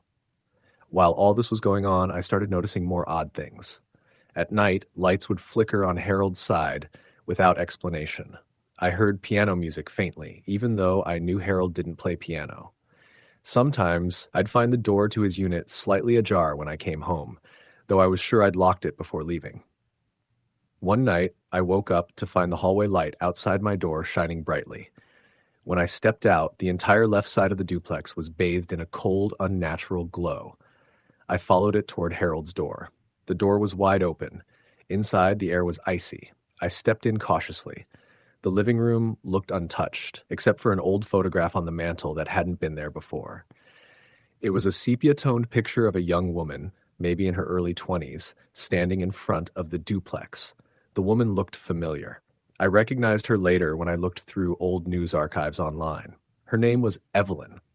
She had lived in that duplex in the 1950s and had died under mysterious circumstances. According to the articles, Evelyn was Harold's wife. They said Evelyn had vanished one night, and Harold had spent years searching for her, never giving up hope. His life revolved around her memory, and some said he was never quite right after she disappeared.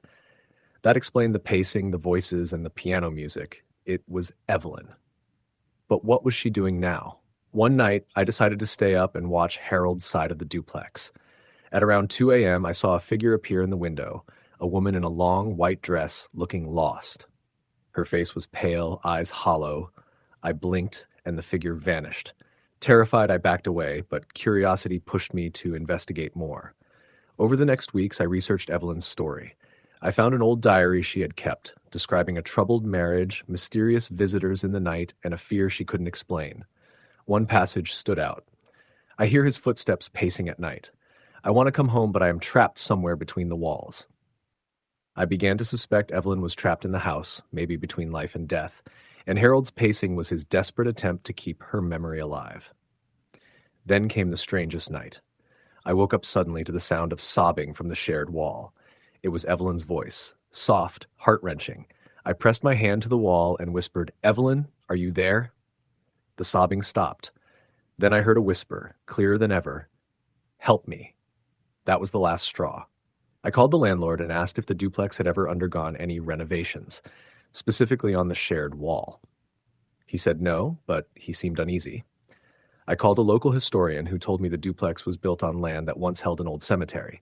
When the house was built, some graves were never moved. It was a common story for the area, but chilling nonetheless. I figured Evelyn might be caught in some sort of spiritual limbo, her restless soul unable to move on because of unfinished business or the disturbed ground beneath the house. I tried talking to the spirit more, hoping to find a way to help. One night, I sat in the living room, lit a candle, and said aloud, "Evelyn, if you're here, I want to help you find peace." The temperature dropped suddenly. The candle flickered, and then the room was filled with a faint scent of lavender, Evelyn's favorite perfume, according to the diary. Then the voice whispered, "Thank you." After that night, the noises gradually stopped, the pacing ceased, the crying vanished. A few months later, I learned Harold had passed away in the hospital. The landlord finally cleared out his unit. When the workers entered 2B to prepare it for a new tenant, they found nothing out of the ordinary, except the old sepia photograph of Evelyn on the mantel, face scratched out as if someone had tried to erase her. I never moved back into the duplex, but I still live nearby. Sometimes when I walk past the house on quiet nights, I swear I hear soft piano music and the faint sound of footsteps pacing behind the walls. I don't know what happened to Evelyn or Harold exactly, but I believe some spirits linger, trapped by love and sorrow, still trying to find their way home. Story the end. The first time I realized something was wrong with my neighbor, I thought I was just being paranoid. We had moved into a small suburban neighborhood, a place where everyone seemed to know each other, or at least they pretended to. The houses were older, from the 1950s, all in a neat row with well-tended yards and white picket fences. I had just bought a modest 2-bedroom home with my wife, Emma. We were young, excited about starting fresh after moving from the city. Our next-door neighbors were the Millers, a quiet, elderly couple as far as I knew. I only saw Mr. Miller occasionally, mostly in the early mornings tending to his garden or taking the dog out. Mrs. Miller stayed mostly indoors. I never saw her much. They were polite but distant, the kind of people who said hello but never lingered for a chat. The first strange thing happened a week after we moved in. One night, I was sitting on the back porch, drinking a beer after a long day at work, when I heard a loud banging noise coming from the Miller's house. It was rhythmic, like someone was pounding on a wooden door or a wall. I thought maybe Mr. Miller was fixing something, or maybe the old house was settling, but the noise was too deliberate, too forceful. I decided to check it out, so I grabbed my flashlight and walked over to their side yard. The lights inside the house were off, but I could see a shadow moving behind the curtains. I called out softly, "Mr. Miller?" No answer. I knocked on the side door and waited. Still nothing. I was about to leave when the banging started again, louder and more frantic. It sounded like it was coming from inside, from the basement or lower level. Suddenly, the side door creaked open a few inches, revealing a dark hallway inside. But no one was there. The air smelled damp and cold. I called out again, but the silence was thick, oppressive. I stepped back and hurried home. The next morning, I asked a few neighbors about the Millers. Most said they hadn't seen the couple in weeks. One neighbor, Mrs. Jensen, told me that Mr. Miller's wife had passed away 6 months earlier, but Mr. Miller kept living there alone. She said he was a strange man, quiet and withdrawn. That evening, I heard footsteps outside my bedroom window. It was late, almost midnight, and the sound was unmistakably human. slow, dragging, like someone was pacing. I looked out but saw nothing. I checked the yard and the driveway, but found no footprints or disturbances. For several nights, the footsteps continued. Sometimes they stopped directly outside my window, then retreated. I began locking all doors and windows, but the sounds persisted. One night, I woke up to whispers. I couldn't make out the words, but it was a woman's voice, low and sorrowful. The whispers seemed to come from the direction of the Miller's house. Emma heard it too and was frightened. We tried to ask Mr. Miller if he needed help or company, but he never answered our knocks or calls. Then the house itself began to change. Sometimes the porch light flickered on and off, even when the bulb was unscrewed. At other times, faint lights could be seen moving behind the curtains, like someone pacing with a candle or flashlight. The air around the house felt colder, heavier, as if the night itself was thickening. One day, Emma found an old newspaper clipping slipped under our door. It was yellowed with age from an article about a tragic fire that had destroyed a house on our street decades earlier. The story said that a woman named Margaret Miller had died in the fire, trapped inside. We asked around, and neighbors confirmed that the Millers' house was the same one that burned down and was rebuilt after, but no one had lived there since. Confused and scared, we researched the property records. The Millers were listed as owners, but the records showed no recent activity. Mr. Miller was registered as living there, but the last known address was decades old. That night, the whispering returned, louder and more urgent. I swore I could hear my name and Emma's. We tried to sleep, but the sounds continued until dawn. I decided to investigate. I walked over to the Miller's house with a flashlight. The door was unlocked. I pushed it open slowly and stepped inside. The house smelled musty, like old wood and smoke. The floorboards creaked underfoot. As I moved through the living room, I noticed scorch marks on the walls and ceiling. Faint outlines of soot and charred wood traced the shape of a fire that had been put out. I climbed the stairs to the second floor. The hallway was lined with faded wallpaper, peeling at the corners. At the end was a closed door. I opened it carefully. Inside was an old bedroom, barely furnished. But on the floor lay a charred diary, its pages blackened but still legible. I picked it up and read by the light of my flashlight. The diary belonged to Margaret Miller. She wrote about a fire that started late one night, trapping her inside. She begged for help, writing about smoke filling the rooms up, the heat growing unbearable. The last entry was a plea for forgiveness for her husband and a hope that someone would remember her. As I read, the temperature in the room dropped sharply. I felt a cold breath on my neck and heard a soft sigh. I spun around, but no one was there. I left the house quickly, locking the door behind me. The next day, we told the landlord what we found. He was shocked and promised to investigate. That night, the disturbances stopped. The footsteps, the whispers, the flickering lights, all ceased. Emma and I stayed another year in the house, but the sense of unease never completely left. Sometimes when I walk by the Miller's house, I see a faint glow in the upstairs window, a pale figure standing silently, watching the street. And sometimes late at night, I still hear a soft whisper calling my name. Story the end. I moved into my new apartment in a modest neighborhood on the edge of town in late autumn. The building was old, maybe built in the 1950s or 60s, but the landlord had done some renovations, making the inside fresh and livable. I had been renting for years, but this was my first time living alone. I was excited, but also nervous. The place was affordable, and the commute to work was manageable, so I decided to take the leap. The apartment was on the second floor, with a balcony overlooking a small park. My neighbor lived directly across the hall, an elderly man named Mr. Henley, according to the landlord. The first time I saw him was on moving day. He was a quiet, thin man with a stooped posture and deep-set eyes. He greeted me with a soft voice and a nod, but didn't say much beyond that. I caught a faint scent of pipe tobacco on him, which oddly reminded me of my grandfather. The building had 6 units, all occupied except one on the first floor, which had been empty for years. I asked the landlord about it. She shrugged and said the previous tenant had disappeared without notice and no one ever wanted to live there since. That unsettled me, but I tried not to think about it too much. The first few days in the apartment were uneventful. I unpacked, settled in, and tried to get into my routine. Mr. Henley kept to himself. Sometimes, when I passed his door, I'd see the faint glow of a lamp through the frosted glass. I tried to say hello, but he would just nod and retreat inside. On the third night, things started to feel a little off.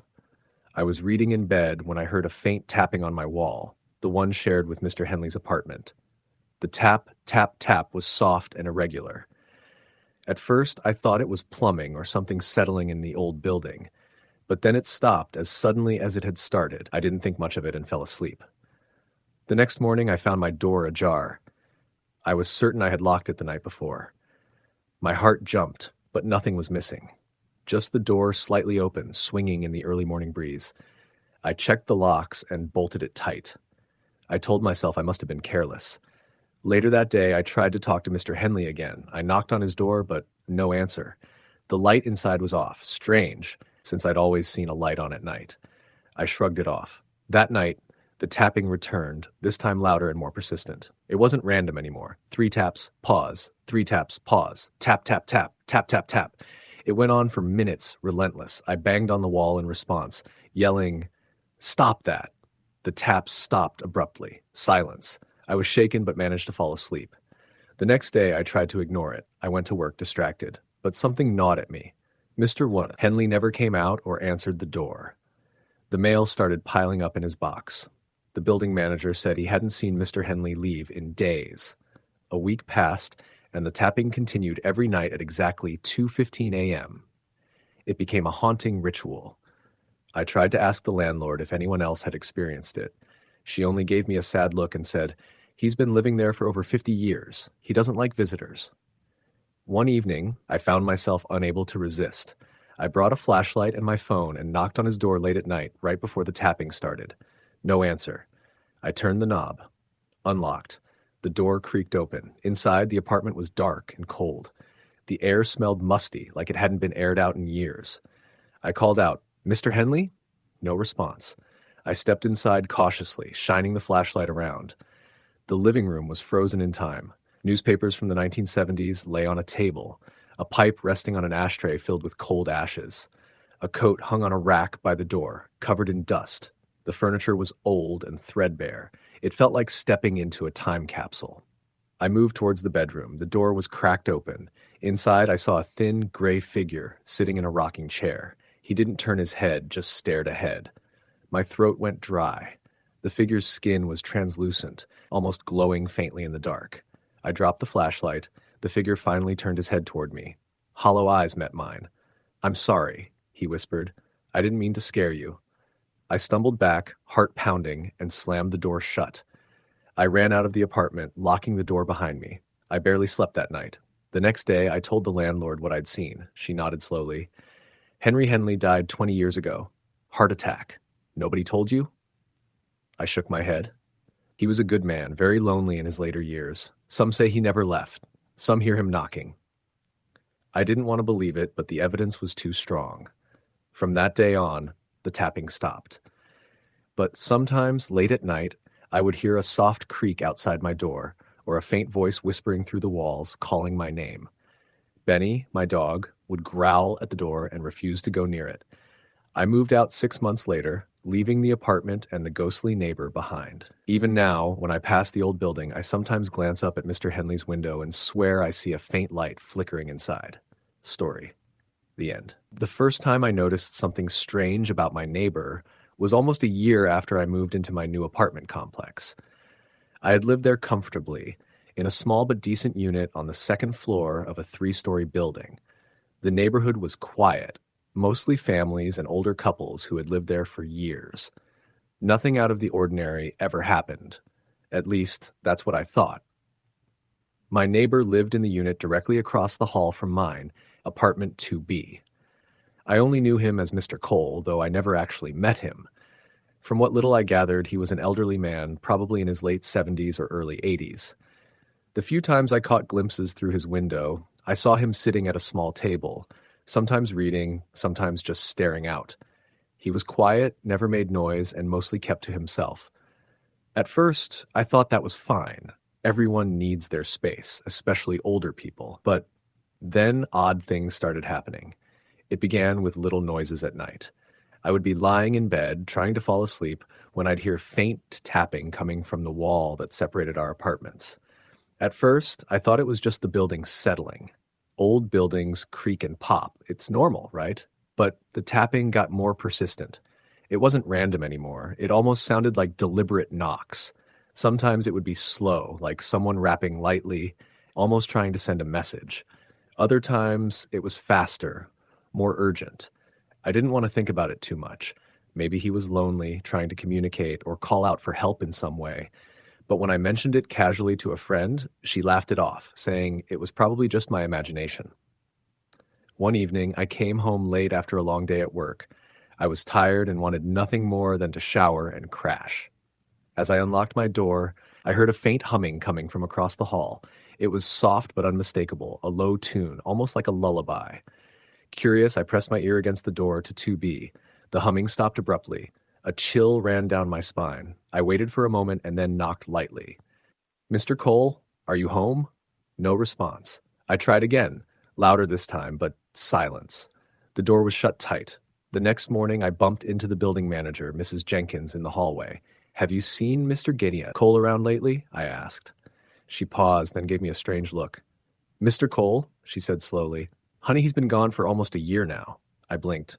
"What do you mean gone?" "He passed away last August," she said softly. "Nobody really saw him around after that. We tried contacting his family, but no one came forward." I felt a cold knot form in my stomach. "That's strange," I said, trying to hide the unease in my voice. "Why?" "Because I've been hearing noises, knocks, tapping, and even humming from his apartment." Mrs. Jenkins gave me a long look, then nodded slowly. "Some people say his spirit still lingers. It's an old building, full of memories." I didn't want to believe in ghosts. I never had. But that night, as I lay in bed, the tapping returned, slow, rhythmic, like someone knocking to get my attention. I got up and went to the door, pressing my ear against it again. This time, I heard a faint whisper, just beyond the wood. "Help me." The hairs on my neck stood on end. I stumbled back into my room, heart racing. The lights flickered suddenly and the temperature dropped sharply. I could see my breath in the cold air. That was when I saw it. At the far end of the hallway, a faint figure appeared. Translucent, grayish, hovering just above the floor. It was an old man with kind eyes but a sad expression. His clothes looked like they were from decades ago. He looked at me and mouthed words I couldn't hear. Then, just as suddenly, he vanished. I spent the rest of the night sitting on my couch, lights on, trying to rationalize what I had seen.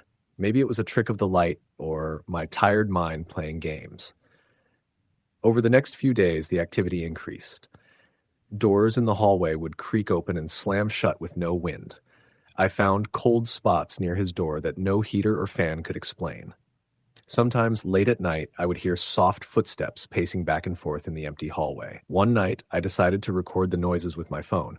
For hours, I captured tapping, scratching, and faint whispering. The whispers were so low I couldn't make out the words, but the feeling they gave me was unmistakable. Desperation, loneliness, maybe regret. I showed the recordings to Mrs. Jenkins, who listened with a solemn face. "Poor man," she said. "Maybe he can't move on. Maybe he's waiting for something." Curiosity and fear battled inside me. I didn't want to disturb him, but I also wanted answers. One afternoon, I decided to leave a small gift on his doorstep, a bouquet of fresh flowers and a note that read, "If you're still here, I see you. You're not alone." That night, the noises stopped. For 2 days, complete silence. I started to relax, thinking maybe the gesture had brought him peace. But then, on the third night, the knocking returned. This time it was frantic, urgent, desperate. It went on for nearly an hour. At 3 a.m., I heard a voice clear as day from the hallway outside my door. "Please, don't forget me." I opened the door, but there was nothing. Just an empty, dimly lit hallway. The next morning, I found a small folded piece of paper slipped under my door. My hands trembled as I unfolded it. It read, "Thank you." From then on, the tapping stopped completely. The cold spots faded away and the air felt lighter. Sometimes when I pass by apartment 2B, I feel a presence, like someone watching, quietly grateful. I never saw Mr. Cole again, but I believe he's finally at peace. I don't know what held him here or why he lingered so long. Maybe he was lonely, maybe he had unfinished business. But sometimes, in the quiet moments just before sleep, I swear I hear a soft humming, the same lullaby he sang the night I first heard him. And I smile. Story the end. It started almost immediately after I moved into my new apartment complex. I wasn't new to the city. I'd lived in different places over the years, but this building was the first place I'd rented on my own, fresh out of college. The unit was on the second floor, and the complex wasn't fancy, just a modest brick building, 3 stories, with a handful of apartments on each floor. My neighbor was in the unit directly beside mine. I never met him the day I moved in, but that wasn't unusual. People come and go, especially in rental buildings. The first strange thing I noticed was how quiet it was from his side. I don't mean peaceful quiet, more like the absence of normal human sounds. No TV, no music, no voices, no footsteps. Our walls were thin enough that usually you hear some muffled noise, the sound of a phone ringing, a shower running, or at least the occasional laughter or argument. But from that side of the hallway, nothing. It was like a silent void. I assumed my neighbor worked long hours or was away a lot. I barely thought about it until a few days after I moved in, when the power in our building flickered and then went out for almost an hour. It was a muggy summer evening, and I was sitting on my couch, phone in hand, trying to catch some signal. I heard a soft knocking on my door. I was surprised since I barely knew anyone, but I got up and opened it a crack. Nobody was there. Just then, I noticed something odd on the floor, a small folded note just outside my door. I picked it up and unfolded it. The handwriting was shaky, faded, and it said, "Don't look over. Stay inside." No signature. I chuckled nervously, thinking maybe it was a prank from some other tenant or a kid in the building. Still, a chill ran down my spine. I didn't want to give it much thought. The next morning, when the power was back on, I checked with the building manager about my neighbor. The woman at the front desk looked a bit uneasy when I asked about the unit next to mine. "Oh, that place? No one's lived there for years," she said quickly, avoiding eye contact. "The last tenant moved out a long time ago." I was confused. The apartment was definitely occupied. I had seen a pair of boots on the small balcony outside the door, and sometimes I thought I saw movement, shadows sliding past the frosted glass beside his door. She shook her head. "No one has rented that place in a while. It's probably just maintenance workers or something." That didn't make sense. Over the following weeks, the building started to feel stranger. I began noticing small things. Items misplaced in the hallway outside my door, faint smells of tobacco smoke when no one was smoking, and occasional cold drafts that came from nowhere. One evening, around 11 p.m., I was watching TV when suddenly the screen flickered and went black. My apartment was well lit, so I went to check the circuit breaker. When I opened the panel, I felt a sharp drop in temperature, like walking into a freezer. I shivered and heard a faint whisper right behind me. I turned around quickly, but no one was there. After that night, things escalated. I began hearing footsteps just outside my door, soft, slow, deliberate. When I peeked out, the hallway was empty. I checked the security camera feed from the building's lobby, but the hallway never showed anyone passing. One night, I awoke to the sound of muffled crying. It was coming from the wall between my apartment and the neighbors. I pressed my ear to it, and the crying grew louder, more desperate, but I could never tell if it was a man or a woman. I texted the building manager, asking if there was any history of the apartment or the building that could explain the noises. She responded with a vague, "Not that I'm aware of." But I noticed her texts were delayed and clipped. Driven by growing unease, I started researching the building online. Public records showed that the neighbor's unit had been empty for at least 5 years, but I found an old news article about a young woman who had lived there and died under suspicious circumstances. Her name was Emily Saunders. She was 24 when she was found dead in the apartment, officially ruled an accidental overdose, but rumors hinted at something darker, an abusive relationship, a disappearance, a violent argument with a neighbor. I felt my heart race as I read the story. The article included a photo of Emily. Her eyes were haunting, dark, deep, and full of pain. After that, the weirdest thing happened. One night, I woke up suddenly at 2:17 a.m. I couldn't breathe. My room was freezing, even though the heater was on full blast. I sat up and saw a faint figure at the foot of my bed, a translucent woman, pale and thin, with long dark hair obscuring her face. She wore a faded dress that looked like it belonged to another time. She didn't move, just stood there watching me. I blinked and she was gone. From then on, I realized that the noises, the footsteps, the cold drafts, they were all signs. Emily was still here, lingering between the walls of the building, trapped. One evening, determined to confront the situation, I knocked on the neighbor's door. No answer. The door was unlocked, slightly ajar.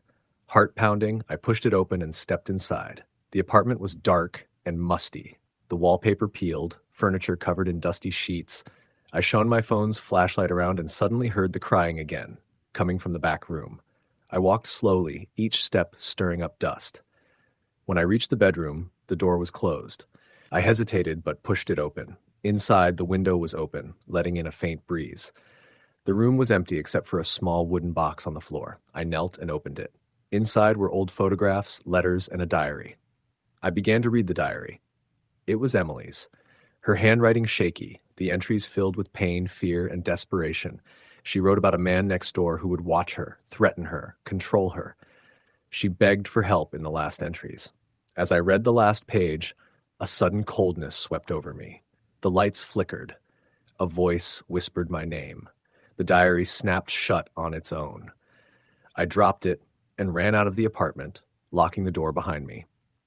The next day, I told the building manager what I found. She sighed deeply, confessing that the landlord had wanted to renovate the unit but never had the heart to disturb Emily's memory. The neighbor was never replaced because tenants refused to live next to that apartment. That night, I set up a camera in my bedroom pointed at the shared wall. At 2:17 a.m., the camera caught a shadowy figure materializing by my bed, fading away as dawn approached. I knew then that Emily wasn't just a ghost. She was a warning. I moved out 2 weeks later. But sometimes, when I pass by that building, I catch a glimpse of a pale woman at the window of the neighbor's apartment, staring out, waiting for someone to hear her story. Story the end. I moved into my first apartment about 6 months ago. It was an old building on the edge of a mid-sized town, not far from the highway, but still quiet enough that I thought it would be a good place to settle. The rent was cheap, the landlord was reasonable, and I was eager to finally have a place of my own after years of shared housing and couch surfing. The building was a 2-story, 4-unit structure. I took the top right unit, 2B. It wasn't fancy by any means. Wood floors scratched from decades of wear, peeling wallpaper, and a creaky front door. But it was mine. When I first moved in, I barely saw the neighbors. Unit 2A, next door on my floor, was occupied by a woman named Linda. She was a middle-aged lady who mostly kept to herself. I would occasionally hear her television in the evenings or see her briefly in the hallway, but she never really made an effort to talk. The downstairs units were occupied by an elderly couple, Mr. and Mrs. Hargrove, who seemed friendly but were mostly out of sight. The building had a long history. Marty, the landlord, told me the building was built sometime in the 1940s and had housed a variety of tenants over the years. Everything was normal for the first few weeks. I settled into my routine, working during the day and spending nights relaxing or reading. But slowly, strange things began to happen. The first incident occurred about 3 weeks after I moved in. I was sitting on the couch late at night, watching a documentary, when I heard a knock at the door. It was a slow, deliberate knock. 3 knocks, spaced about a second apart. I paused the TV and walked to the door, thinking maybe Linda needed something, or maybe it was Marty checking in. But when I looked through the peephole, the hallway was empty. No one was there. I cracked the door open, but saw nothing. No footprints, no signs anyone had been there. I chalked it up to a prank, or maybe someone knocking on the wrong door. After all, this was a small town. Pranks like that weren't uncommon. But then the knocking happened again the next night. Same pattern, same timing. 3 slow knocks at exactly 2:17 a.m. This time I called out, "Who's there?" But there was no answer. Just silence. After that, I began noticing other odd things. My bedroom window would be slightly open in the morning, even though I was sure I'd closed it the night before. Items would be shifted slightly on my desk or the kitchen counter. A coffee mug moved a few inches, my keys resting in a different spot. Nothing major, but enough to make me uneasy. I started wondering if I was imagining things. getting paranoid from living alone. One night, I decided to stay up and wait to see if the knocking would happen again. I set my phone on record and sat in the living room, the silence around me thick and heavy. At exactly 2:17 a.m., the knocking came. 3 deliberate raps on my front door. I jumped, but tried to stay calm. I tiptoed to the door and listened. Again, no footsteps in the hallway, no voices. But then I heard something else, a soft sigh, like someone exhaling deeply. It seemed to come from the apartment next door, 2A. I frowned and pressed my ear against the wall. Linda? I called softly. No response. I went back to my room, heart pounding. The next day, I asked Marty about the neighbors again.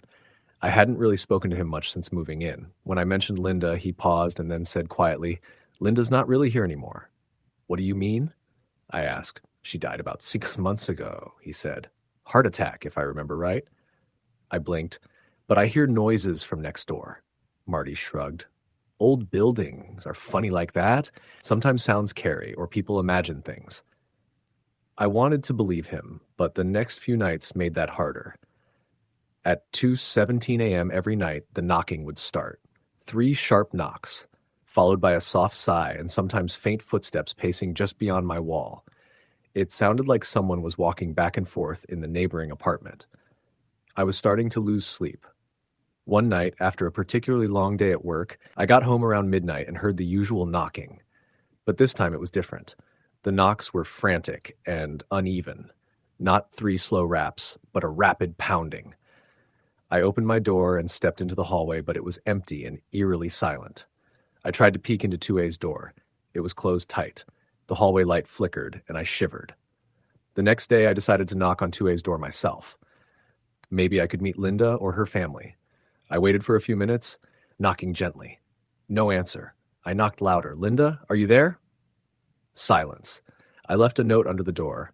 "Hi, your neighbor in 2B. If you need anything, call me." I included my number. Days passed with no reply. Then one morning, I noticed the door to 2A was slightly ajar. I was hesitant, but curiosity won. I pushed it open just a crack and peered inside. The apartment was dark and smelled stale, like it hadn't been aired out in months. I stepped in briefly. The furniture was covered in white sheets. Dust covered the floor. It looked like a place frozen in time. I called Marty immediately. "Why is Linda's door open? Has someone been inside?" He sighed. "We haven't had anyone move in since she died. The place is supposed to be sealed." "Do you have a key?" "Can you check?" A few minutes later, Marty arrived and walked through the apartment. He looked grim. "Someone's been in here," he said. "But the front door's been locked all this time." I shivered. "Maybe it's squatters," I suggested. Marty shook his head. "No one can get in without the landlord's key. The locks haven't been changed." That night, I barely slept. I left my door locked and the lights on. But at exactly 2:17 a.m., the knocking started again. 3 slow raps, then the sigh, then footsteps pacing back and forth. I grabbed my phone and recorded everything. Over the next few weeks, the knocking continued, but sometimes it would stop abruptly, replaced by a low, mournful humming coming from the wall. It sounded like someone singing an old lullaby, barely audible. I tried to ignore it, but I became obsessed with finding out what was going on. I researched the building's history and found an obituary for a woman named Linda Hayes, who had died in that apartment just 6 months before I moved in. Then I found a forum post from a previous tenant mentioning strange noises, footsteps, and knocking from the empty apartment. One evening while I was cooking dinner, the power went out in the entire building. I called Marty, but he didn't answer. The hallway lights flickered on and off, and I heard the knocking start from 2A's door, even though it was supposed to be empty. I decided I had to see inside. I grabbed a flashlight and went to 2A's door. It was wide open again. I stepped inside, shining the light. The furniture was still covered in sheets, but the air was cold and heavy. As I moved through the apartment, I heard the humming, the lullaby, coming from the bedroom. I entered the room and saw something chilling on the wall. Scratches, deep, frantic claw marks gouged into the plaster, and written in what looked like old pencil a message, "Don't leave me alone." I spun around. Behind me, the door slammed shut. I bolted out and locked the door behind me. That night, I called a friend who was into the paranormal. He came over the next day with equipment. He did an EVP session and captured a faint voice whispering, "Please stay." He told me the apartment was haunted by Linda's spirit, trapped by loneliness or unfinished business.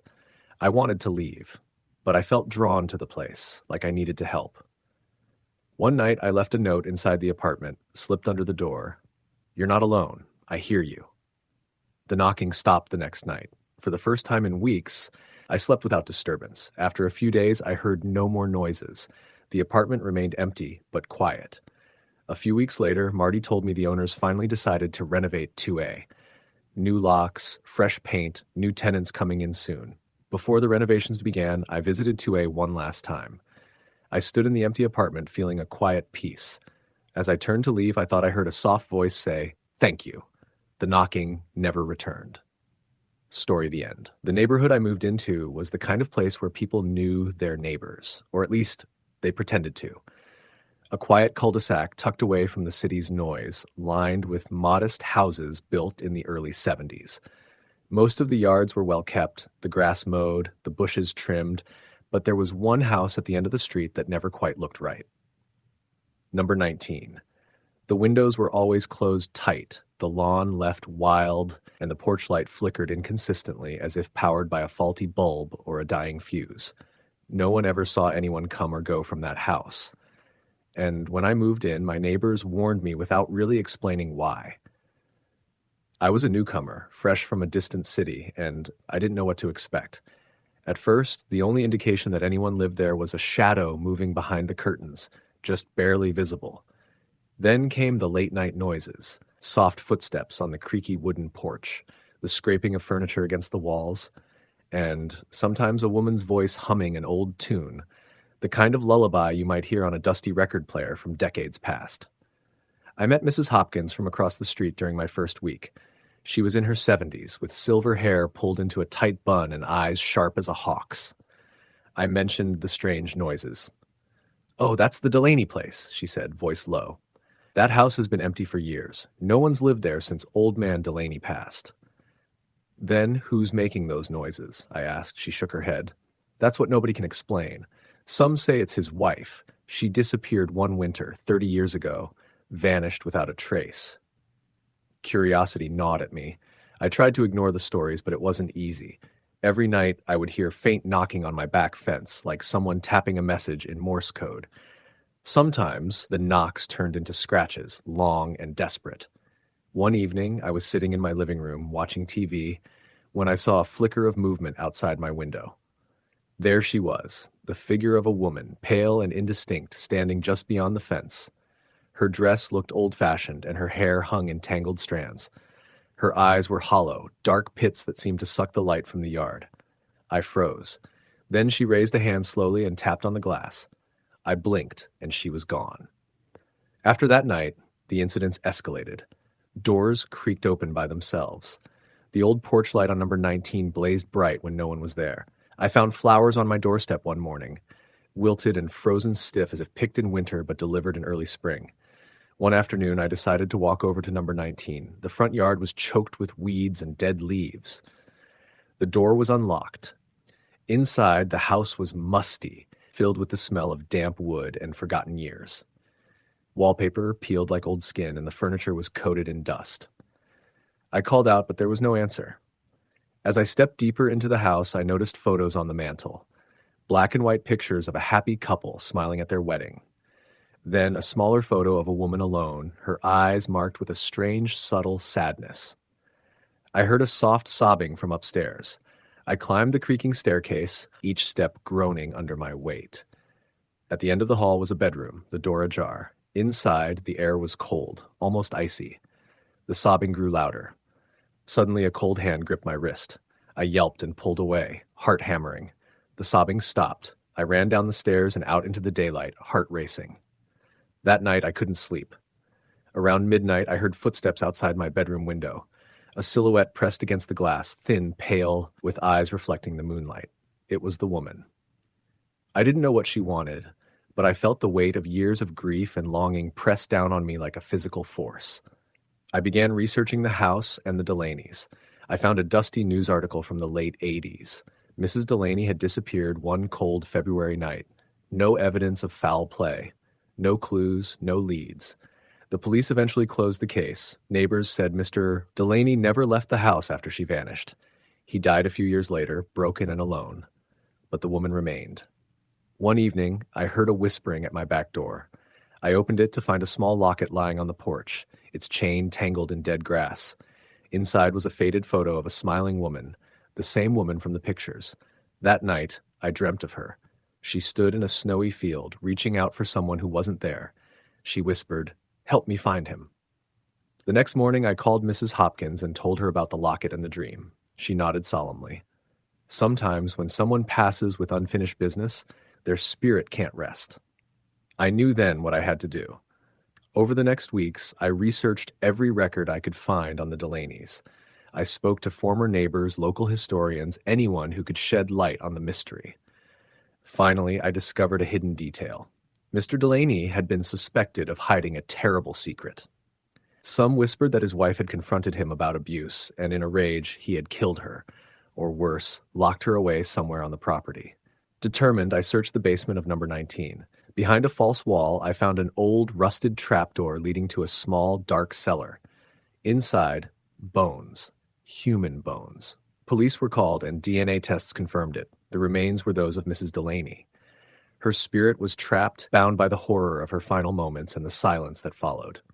After the discovery, the hauntings stopped. The lights no longer flickered, the taps on the fence ceased, and the sobbing faded into silence. The house was eventually torn down, replaced by a new build. But sometimes when the wind is right, I swear I hear a soft whisper carried from the ground beneath. A woman finally freed, but forever a ghost of the neighborhood. Story.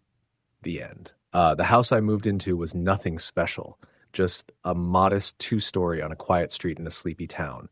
I was looking for something affordable, close to work, and with enough space to settle in for a while. The neighborhood seemed normal, filled with families and retirees who kept to themselves. My landlord was straightforward, the rent was reasonable, and my neighbors looked typical. But as it turned out, this place held secrets I wasn't prepared for. My next-door neighbor was an elderly man named Mr. Caldwell. He had lived in the house for decades. The first time I met him was the day I moved in. He came over with a small tray of cookies, soft, homemade, and slightly burnt at the edges. His eyes were sharp despite his age, but there was a quiet intensity about him that made me a little uneasy. "You're the new tenant," he said, voice low and deliberate. "Welcome." I thanked him, trying not to stare too long at his expressionless face. He seemed polite but distant, like he was used to being alone. The first few nights were uneventful, but I started noticing odd things quickly. Sometimes I'd hear footsteps outside my window late at night, slow and deliberate, pacing just beyond the fence that separated our yards. When I looked outside, there was never anyone there. On one occasion, I caught a glimpse of a shadow moving quickly behind his curtains, but when I waved or called out, nothing happened. I asked Mr. Caldwell once if everything was all right. He smiled thinly and said, "Old houses make noises." I accepted the answer, though it didn't sit right. One evening, as I was leaving for work, I saw Mr. Caldwell in his front yard, staring at a rusty metal box buried near the base of a tree between our properties. I stopped to ask what it was. "That," he said, "just some old memories." His voice sounded strained, like saying more would hurt him. That night, I dreamed of a woman in white standing by the tree. She had long, tangled hair and eyes that seemed to glow faintly. She whispered my name, but when I tried to approach, she vanished into the shadows. When I woke, my skin was clammy and cold, despite the warm summer air. Over the next few days, I began to notice strange things in my home. Objects moving slightly from where I left them, cold spots in random rooms, and faint whispers that faded as soon as I tried to focus. The scratching noises in the walls became louder, especially near the shared wall with Mr. Caldwell's house. One afternoon, I heard muffled voices outside my bedroom window. Peering out, I saw Mr. Caldwell digging again by the tree. He seemed frantic, hands trembling as he worked to uncover the metal box. That night, the scratching grew unbearable. I decided to confront him. I crossed the yard and knocked on his door. He answered quickly, looking worn and pale. "You shouldn't be digging there," he said harshly. "It's not meant to be disturbed." "I keep hearing noises," I said, "and I saw the shadow." What is that box?" He sighed deeply, his gaze dropping to the floor. "That box contains the remains of my family. They were murdered here many years ago." I froze. "What happened?" Mr. Caldwell motioned me inside. His home was dark and filled with dusty antiques. He led me to a small, framed newspaper clipping on the wall. The headline read, "Tragedy strikes at Caldwell residence. Family found dead in garden." He explained that decades ago, his wife and children were found dead beneath that tree, victims of a violent crime that was never solved. After their deaths, he had buried their remains in that metal box to keep them close, away from the prying eyes of the town. "Since then," he whispered, "their spirits have never left. They wander the property, trapped and restless." That night, I stayed over at his house. The air was thick with sorrow and something else, anger. Shadows flickered across the walls, and the sound of soft crying echoed through the rooms. At one point, the lights flickered violently, plunging us into darkness for a moment before returning. I asked him if there was any way to help them find peace. He shook his head. "They want justice, but there is none. They want their story told."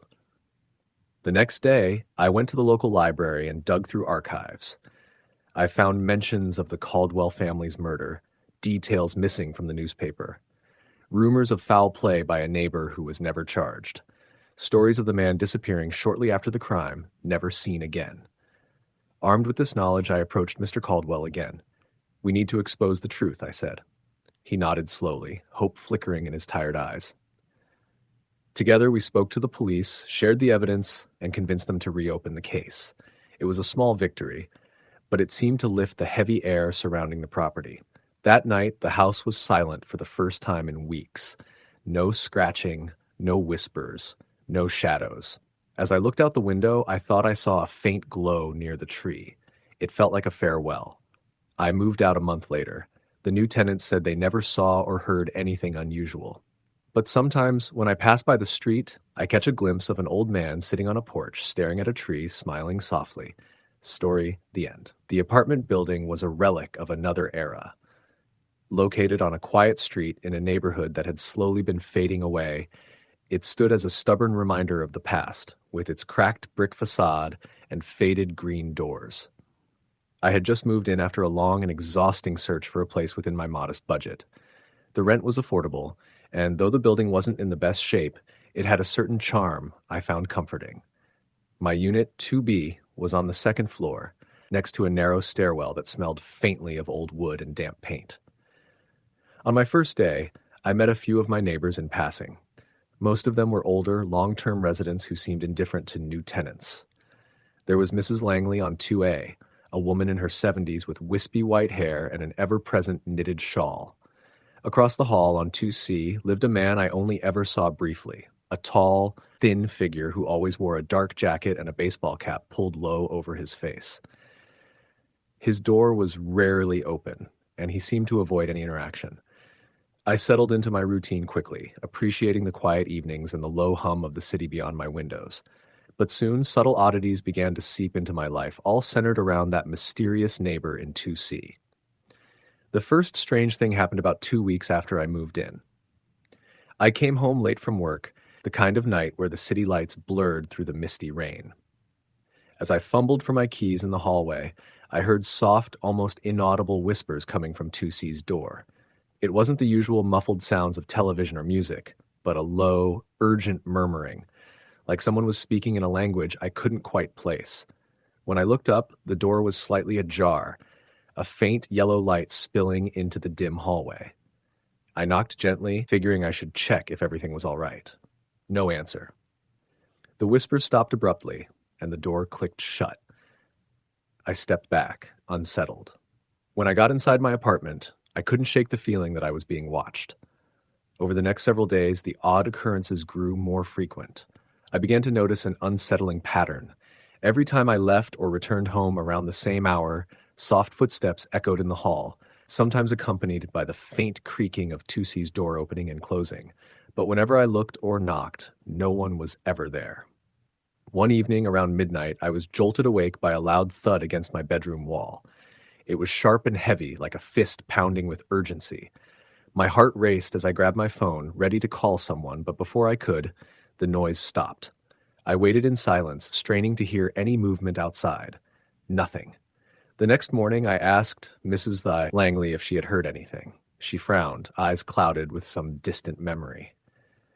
"Some things happen in this building," she said slowly. "No one talks about it, but you can feel it if you're sensitive enough." I pressed her for details, but she only shook her head. "Be careful with the neighbor in 2C, she whispered before retreating to her apartment. Curiosity got the better of me, and one rainy afternoon, I decided to leave a note slipped under 2C's door. I introduced myself and offered to help if he needed anything. Days passed with no response, but one night, the whispering returned. This time it was clearer, fragmented words that sent a chill down my spine. "Help me. Trapped. Can't leave." I didn't know whether to be terrified or compassionate. I resolved to find out more. The building's superintendent, a gruff man named Joe, was reluctant to speak about 2C, but finally admitted that the apartment had a dark history. Years ago, a man named Richard had lived there.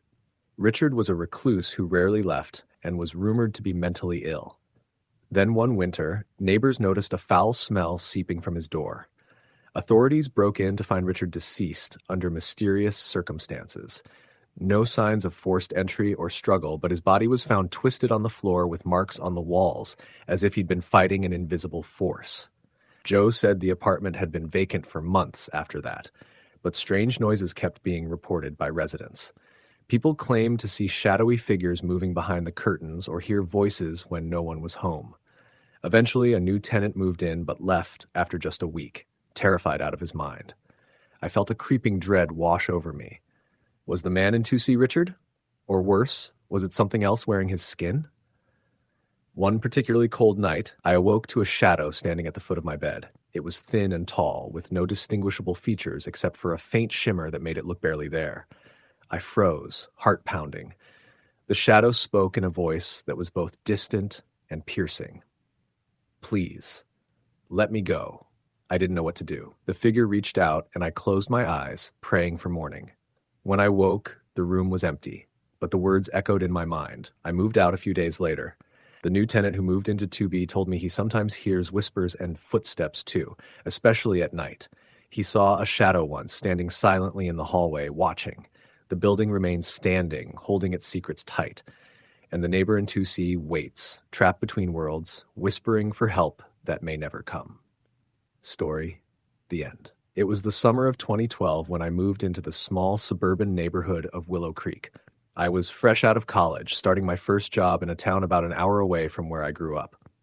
The house I rented was nothing fancy, an old two-story Victorian with peeling paint and a creaky porch swing out front. But I liked it. It was quiet, secluded, and, best of all, affordable. My neighbor to the left was a man named Walter. He was an older fellow, probably in his late 70s or early 80s. He lived alone, and from the way his lawn was meticulously cared for and the flower beds always blooming, I could tell he took pride in his home.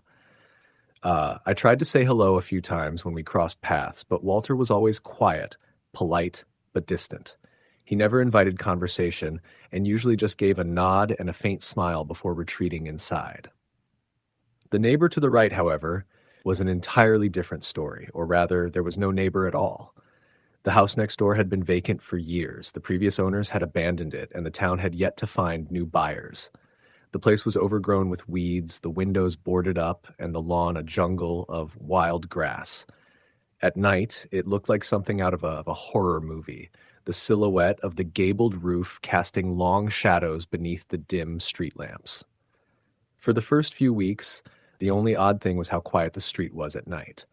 No cars, no kids playing, no dogs barking, just silence, punctuated occasionally by the hoot of an owl or the rustle of leaves in the breeze. One evening, about 2 weeks after I moved in, I was sitting on my porch reading when I noticed Walter outside his house. He was standing perfectly still, staring directly at the vacant house next door. His expression was unreadable, but there was something about his posture that unsettled me. I called out to him, but he didn't respond. Then, almost like he was startled to realize I was watching him, he turned abruptly and went back inside. That night, as I tried to fall asleep, I heard it. Footsteps. Slow, deliberate footsteps pacing back and forth outside my bedroom window. I live on the second floor, so I thought maybe someone was walking along the sidewalk below. I peeked through the curtains, but the street was empty. The footsteps stopped abruptly. I told myself it was just my imagination. The next day, I asked Walter about the vacant house. "Do you know anything about it?" I asked as I watered the flowers by the fence. He looked up from his gardening and fixed me with a steady gaze. "That house has been empty for a long time," he said quietly. "Some say it's cursed." I laughed nervously. "Cursed?" He nodded. "Long ago, a family lived there. A mother, father, and their young daughter. Something happened. Bad. They left suddenly, and no one has lived there since." I asked if anyone ever saw anything strange there. Walter looked away. "I don't talk about it much. Best to leave it be." Weeks went by. I got used to the quiet, and the footsteps stopped, at least they seemed to. But every so often I'd catch glimpses of something moving in the corner of my eye near that empty house. Shadows that didn't belong. Flickers of light when there was none.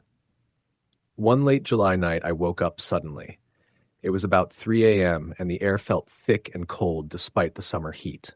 I could hear whispering. Soft voices carried on the breeze just beyond my window.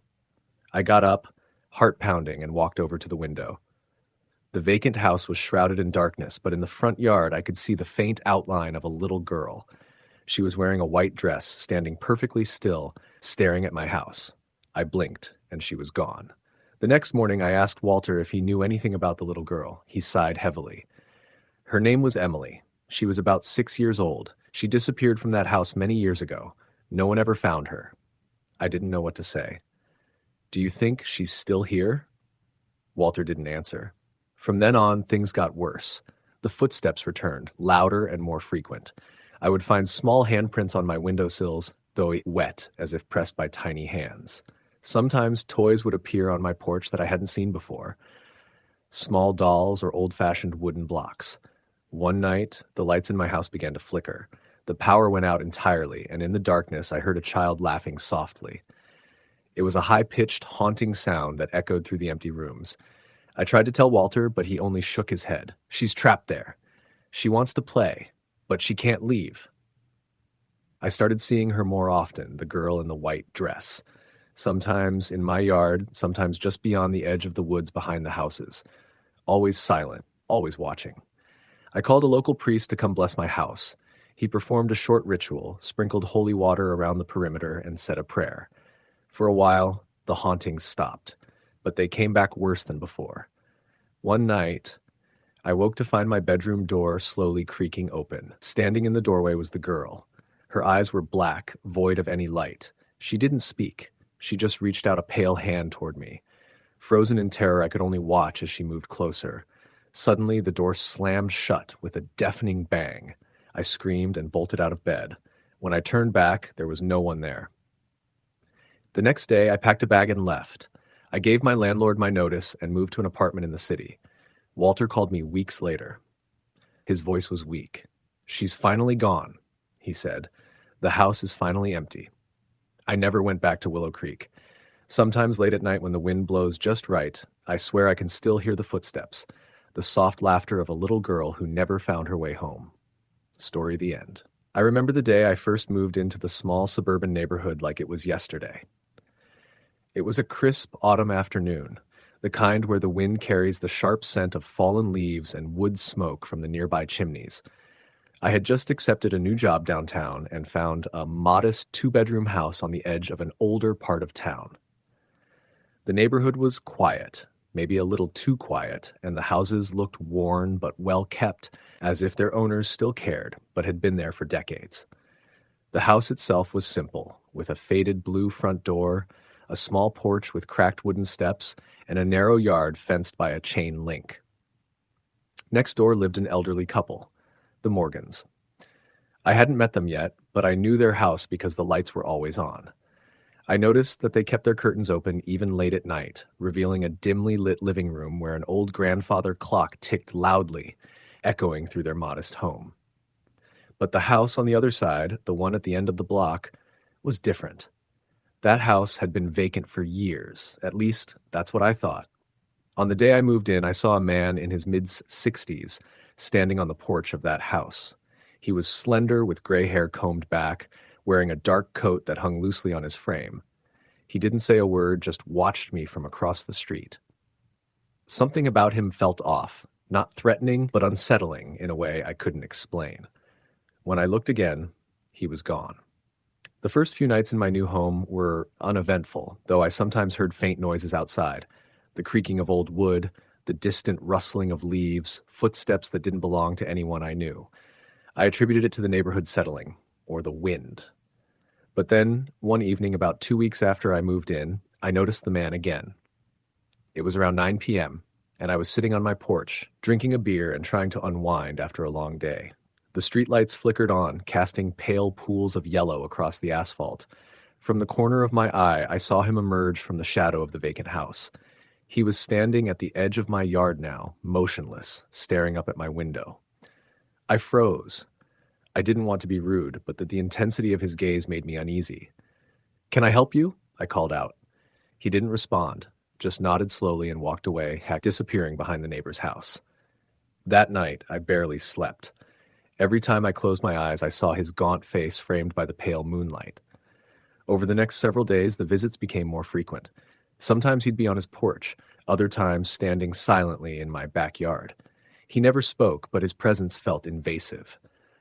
My dreams grew restless. I dreamt of old houses with peeling wallpaper and darkened hallways. I could hear a woman's voice whispering, but never understood the words. One night, I woke up to the sound of soft tapping on my bedroom window. My heart leaped into my throat. I pulled the covers over my head, but the tapping continued, persistent and slow, like someone trying to get my attention without startling me. The next morning, I checked outside. There was nothing. No footprints, no signs anyone had been there. Just the usual fallen leaves scattered in the yard. Concerned, I asked my neighbor, Mrs. Morgan, about the man. She looked uneasy, her eyes darting nervously as she spoke. "That house has been empty for years," she said quietly. "At least it was supposed to be. Some say a man lived there a long time ago. He lost his wife in that house. There was an accident, they say. Since then, no one's lived there, but sometimes you see him wandering, waiting." I laughed it off, but I noticed she didn't make eye contact. Something about the way she said it sent a chill through me. One evening, around midnight, I heard footsteps on my porch. The wind was still, the night silent except for those soft, deliberate steps. I crept to the window and peered out. The man was standing there again, holding a small, old-fashioned lantern that cast flickering shadows on the wall. His face was pale, almost translucent in the lantern's glow. He looked at me, eyes hollow and sorrowful. Without thinking, I opened the door. "Why are you here?" I asked, voice trembling. He didn't answer at first. Then, in a voice barely audible, he said, "She's still inside." I frowned. "Who?" "My wife," he whispered. "She never left." I shivered. The idea of someone trapped, lingering in the walls of that vacant house was terrifying. I wanted to believe it was just a story, a ghost tale to keep children away from the old place. But that night, something changed. Around 2 a.m., I was jolted awake by a scream, a blood-curdling, desperate scream that seemed to come from the house next door. I grabbed my phone, heart pounding, and looked outside. The vacant house was dark, but the sound echoed clearly through the night air. I called 911, but when the operator answered, the scream stopped abruptly. I told them what I heard, and they said they'd send someone to check. The police arrived quickly, but found no one inside. The house was empty, just as the neighbor had said. The next morning, I was walking my dog near the empty house when I saw something strange in the yard, a set of fresh footprints leading to the basement door. The door was slightly ajar. I pushed it open, and the smell hit me immediately. Damp earth and something metallic. My dog whimpered and pulled back. Inside the basement was dark and cold. As I shone my flashlight around, I noticed scratches on the walls as if someone had clawed their way out. In the corner, covered in dust and cobwebs, was a wooden crate. Curiosity got the better of me. I pried it open and found an old, faded photograph of a young woman smiling gently. Behind the photo was a folded letter. I unfolded it carefully. The letter was dated decades ago and written in shaky handwriting. "My love, I am trapped in this house, but my spirit will always be with you. Please don't forget me." My hands shook as I read the words. The man I had seen must have been her husband trying to reach out. That night I heard the footsteps again, but this time they were lighter, almost peaceful. The tapping on my window returned, but gentle, like a soft knock of farewell. The following day, I told the local historian about the house. He confirmed the tragic story. The woman had died in the house under mysterious circumstances, and her husband had disappeared soon after. After that, the noises stopped. The house sat silent, empty once more. Sometimes when I walk by, I swear I see a faint light flickering in the window, like a candle left burning in memory. The neighborhood remains quiet, but I know that some stories don't end when the door closes. They linger, waiting for someone to remember. Story, the end. I moved into my new apartment on a chilly October evening, hoping for a fresh start after a difficult year. The neighborhood was an older part of town, full of brick buildings and narrow streets lined with leafless trees. My unit was on the second floor of a 3-story building, and though the rent was reasonable, the place had an air of neglect.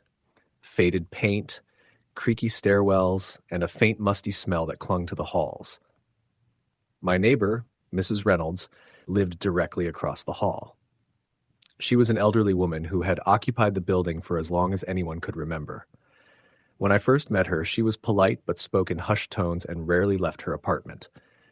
She had a frail appearance with thin white hair and deep wrinkles, but her eyes were sharp and observant. Within a few days, I started noticing odd things around the building. At night, soft footsteps echoed down the hallway, though Mrs. Grell Reynolds' door was always shut, and she never seemed to come or go at odd hours. Occasionally, I would hear the faintest whispering, like conversations just out of earshot. One evening, as I was returning from work, I saw a flicker of movement in the hall outside my apartment. I stepped out and glanced down the corridor. At the far end, near Mrs. Reynolds' door, there was a shadowy figure, briefly illuminated by the dim hallway light, before disappearing around the corner. I called out, but no one responded. The next day, I asked Mrs. Reynolds about the noises. She sighed and said softly, "This old building has its memories." That was all she would say.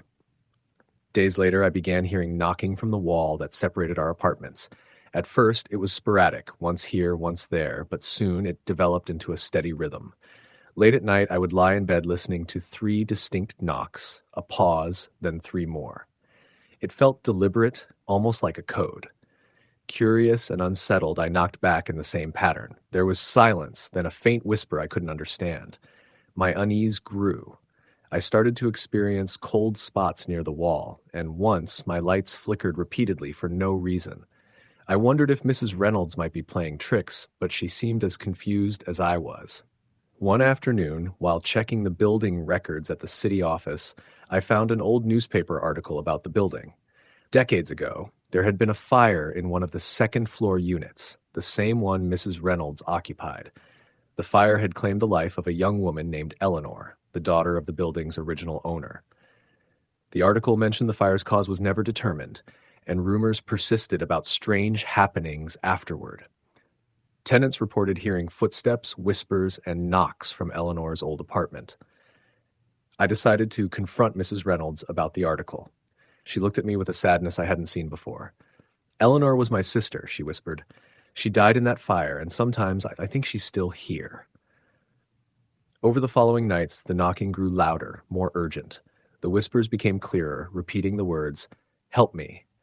One night, unable to bear it, I pressed my ear against the wall and whispered, "What do you need?" The answer was chilling. "Remember." I spoke to Mrs. Reynolds again, who told me more about Eleanor's life. A bright, kind woman who had been engaged to a man her family didn't approve of. They suspected foul play in the fire, but no evidence was ever found. Determined to uncover the truth, I began researching the history, digging through old police reports, and talking to longtime residents. I found hints that the fiancé had a dark past and had been violent. As I uncovered more, the disturbances intensified.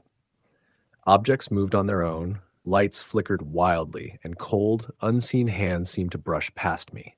One night, I dreamed I was in the old apartment, surrounded by smoke and flames. Eleanor's voice called out to me, pleading for justice. The next day, I contacted the police with my findings. They agreed to reopen the cold case.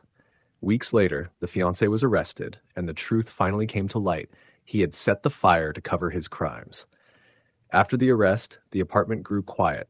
The knocks stopped, the whispers faded, and a sense of peace settled over the building. Mrs. Reynolds moved out soon after, saying she felt her sister could finally rest. Years later, whenever I pass that building, I still hear faint tapping on the walls, a reminder that some neighbors never truly leave. Story the end. The house I moved into was an old Victorian style on a quiet street in a small town in New England. The kind of place that looked picturesque in the daylight, but had that eerie feeling when the sun set, especially in the fall when the trees shed their leaves and the wind carried strange whispers. I was drawn to the house because of its charm and the fact that the rent was affordable for someone like me, just starting a new job. My closest neighbor was an elderly woman named Mrs. Green. She lived alone in the house next door, a small white clapboard cottage with an overgrown garden.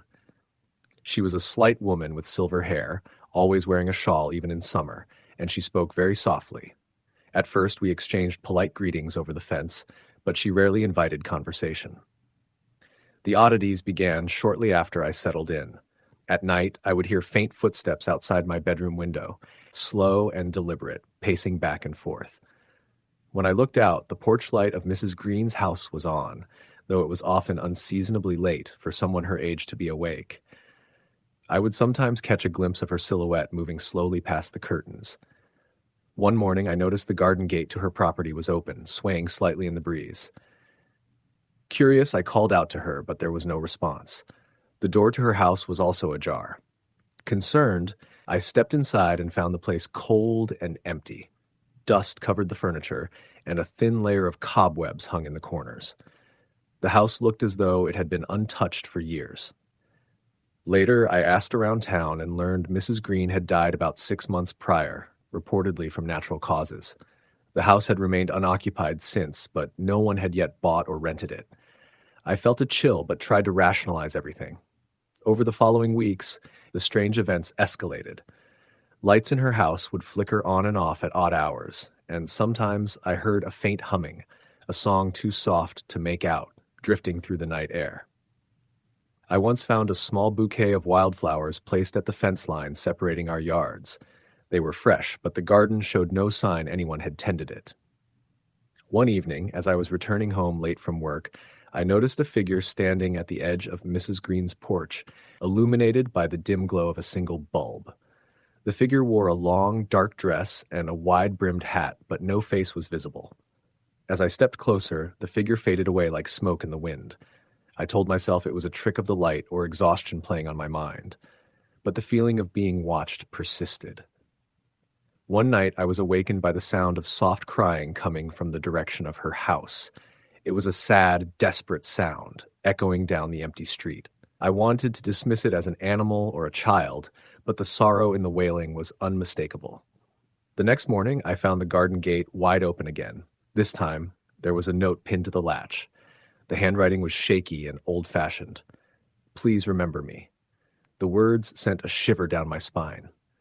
I researched the house's history and discovered Mrs. Green had lived there for over 50 years. She had lost her husband and only son in a tragic accident decades before and had become a recluse, rarely leaving the house or speaking to neighbors. On a rainy afternoon, I decided to bring some flowers to the old woman's grave in the local cemetery, hoping to put my unease to rest.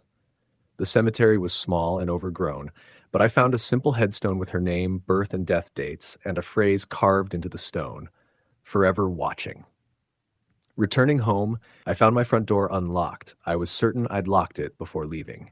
Inside, the house was cold, and a faint scent of lavender, Mrs. Green's favorite, lingered in the air. I felt a sudden presence behind me and spun around.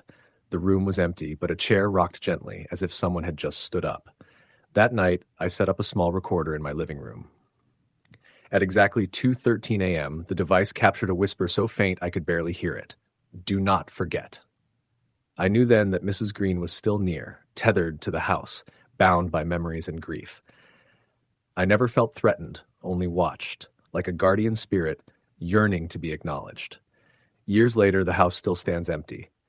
Sometimes neighbors claim to see a faint light in the window or hear the soft humming of a forgotten song carried on the wind. And I know that Mrs. Green is still there, waiting for someone to remember. Story the end. I moved into the quiet suburban neighborhood in early fall, drawn by the affordable rent and the promise of peaceful living just a few miles from downtown. The street was lined with modest homes, all neatly kept, the kind of where people waved at each other from across the street, and lawns were mowed every weekend without fail. My house was an older bungalow built sometime in the 1950s with creaky hardwood floors and a small front porch that caught the morning sun just right. My immediate neighbor was a man named Henry. At least that's what the name on the mailbox said. I never met him in person, though. He lived alone in the house directly to my left, a small ranch-style place shaded by an enormous oak tree. Henry was an older gentleman, if the occasional glimpse I caught through his windows was any indication. He kept his curtains tightly closed, and I never saw anyone come or go from his house. The first few weeks after I moved in were uneventful. I settled into my routine, worked during the day, cooking and relaxing at home in the evenings. I noticed, though, that Henry's house seemed perpetually dark, save for a single dim light that would glow faintly through the kitchen window after sunset. One evening, as I was taking out the trash, I noticed that the front door to Henry's house was slightly ajar. It caught me off guard because it was such an unusual sight. He was always so meticulous with his property. I considered closing it, but hesitated, feeling an odd chill, as if I was intruding on something private. I let it be and went back inside. Later that night, I heard noises coming from Henry's house. At first, I thought it might be the wind rattling the old windows, but then I heard what sounded unmistakably like footsteps. Heavy, slow footsteps pacing back and forth. It was odd because it sounded like someone walking near the walls, moving deliberately from one end of the house to the other. Curious, I stepped out onto my porch and glanced over. The light in Henry's kitchen was off, and the house was silent. No signs of movement. I dismissed it as my imagination and went back inside. Over the next few days, the sounds continued: footsteps, the faint creak of floorboards, occasional muffled murmurs. I tried to talk to my other neighbors about it, but no one seemed to know Henry very well. They said he was reclusive, kept to himself, and hadn't been seen in weeks. One afternoon, while retrieving mail, I noticed something strange in the mailbox next to Henry's. His mail was piling up, newspapers unopened for days. Concerned, I called the local authorities to ask if they had any information about him. The officer on the line told me that Henry had passed away nearly 2 months prior, alone in his home. The family hadn't made immediate arrangements, and the house was due to be cleared out. I felt a chill run down my spine. How had I been hearing footsteps and noises for the past few weeks if he had already passed? That night I stayed awake, listening. Around midnight, I heard it again, the slow, deliberate footsteps moving inside the empty house next door. But this time, there was something else. A faint humming, almost like a lullaby, drifting through the walls. I stood by my window and stared across the yard. The kitchen light flickered on and off irregularly. Then, I saw a shadow move behind the curtain, a tall, thin figure standing still and watching. My heart hammered. I blinked, and the figure was gone. Sleep eluded me. The next morning, I called the landlord and asked about the house. He said the property was sealed and no one was supposed to enter. He suggested I be careful and keep my doors locked. Days later, I began finding small, inexplicable things near my porch. A single worn shoe, an old photograph, sometimes a faint whiff of cigar smoke, Henry's known favorite. The mail continued to pile up despite his passing. One night, I woke to a cold breath on my neck and the sound of whispered words I couldn't make out. I turned on the light, but no one was there. The air felt heavy, oppressive. Determined to confront whatever was there, I walked next door during daylight and tried the door. It was unlocked. The house was cold, dusty, and filled with the lingering scent of tobacco and old books. In the living room, I found Henry's favorite armchair facing the window. I sat down and suddenly felt a presence, as if someone was sitting beside me, silently watching. That evening, I called a local medium to help me understand what was happening. She came the next day, walked through the house quietly, then stopped in the kitchen. Her face went pale. "There's a restless spirit here," she said. "Henry isn't aware he's passed. He's trapped between worlds, bound to this house by regret and loneliness." Over the next few weeks, the medium helped me communicate with Henry. Through strange, chilling encounters, I learned of his sorrow. He had lived alone after his wife died, withdrawn from the world, clinging to memories and unable to let go. One night, Henry's apparition appeared in my living room. He was translucent, wearing a threadbare sweater and slacks, eyes full of sadness but longing. "I don't want to leave her behind," he whispered. I understood then he was tethered by grief. With the medium's guidance, I helped Henry find peace. One evening, after a series of prayers and quiet conversation, the house grew warm. The oppressive atmosphere lifted. Henry's figure appeared one last time, smiling faintly before fading into the light. The house next door has remained silent since. I sometimes still feel a presence, but it's no longer frightening, just a gentle reminder that some souls linger out of love and loss. Story the end. I moved into the building during a dreary March. The kind of rain that falls all day without ever becoming a storm followed me as I unloaded boxes into the small one-bedroom unit on the third floor. The place wasn't much. Cracked tiles, an old stove that tilted slightly, and walls that had seen better coats of paint, but it was cheap and quiet. I had just gotten out of a breakup and needed solitude. For the first few weeks, I didn't interact with many of the neighbors. I saw a few people in the hallways, a woman with loud flip-flops and a small dog, an older man with tremoring hands and grocery bags, and occasionally a tall, skinny guy on the second floor who always avoided eye contact. But none of them stood out. The first time I noticed the woman in apartment 304 was because of the sound. My unit, 303, shared a wall with hers. It was late, close to midnight, and I had been reading in bed when I heard the faint sound of crying. At first, I thought it was a TV. Maybe someone was watching a sad movie, but the sound went on too long. Low, muffled sobs that sometimes turned into a shaky whisper. I pressed my ear against the wall. It was definitely coming from her side. I hesitated, unsure whether to knock or mind my business. Eventually, I decided to ignore it. The next night, the same thing. Crying, whispering, then silence. I assumed she was going through something like a breakup or grief. I'd been there. I figured she'd work through it. A few days later, I passed her in the hallway. She had her hood up and her hair tucked under it. Her skin looked pale, grayish almost, and she didn't look at me. Just turned the key in her door and stepped inside quickly. Something about her movements seemed unnatural, like she wasn't used to her own body. Her steps were too careful, too measured. I remember thinking it looked like she was trying to mimic how a person should walk. One evening about a week later, I was coming home late from work when I saw someone standing at the end of the hall near 304. The lights in that corner always flickered, but I could still make out the silhouette. It was the woman, just standing with her back to me, facing her door, but not moving. Her arms hung at her sides. I slowed down, feeling that pressure of unease crawl across my skin. "Hey, you okay?" I called. She didn't answer. I moved closer, hesitantly. When I was a few feet away, she abruptly turned and walked into her apartment without a word, the door softly behind her. That night, I heard the crying again, but it was louder. Not sobbing, but pleading, desperate muttering. I heard phrases like, "I didn't mean to, please let me go, and I'm sorry." There was no television glow from her window, just the sound of someone breaking apart on the other side of a thin wall. I knocked once. No answer. I told myself to let it be. People had their own demons. The building super was an old guy named Frank. The next time I saw him, I asked about 304. He gave me a confused look. "What do you mean?" "The woman who lives next door to me. Kinda pale, wears a hoodie all the time?" Frank looked around and lowered his voice. "There's no one in 304. I stared at him. "What?" "I've seen her, heard her. She's in there every night." He shook his head slowly. "That unit's been empty since last November. Young woman lived there.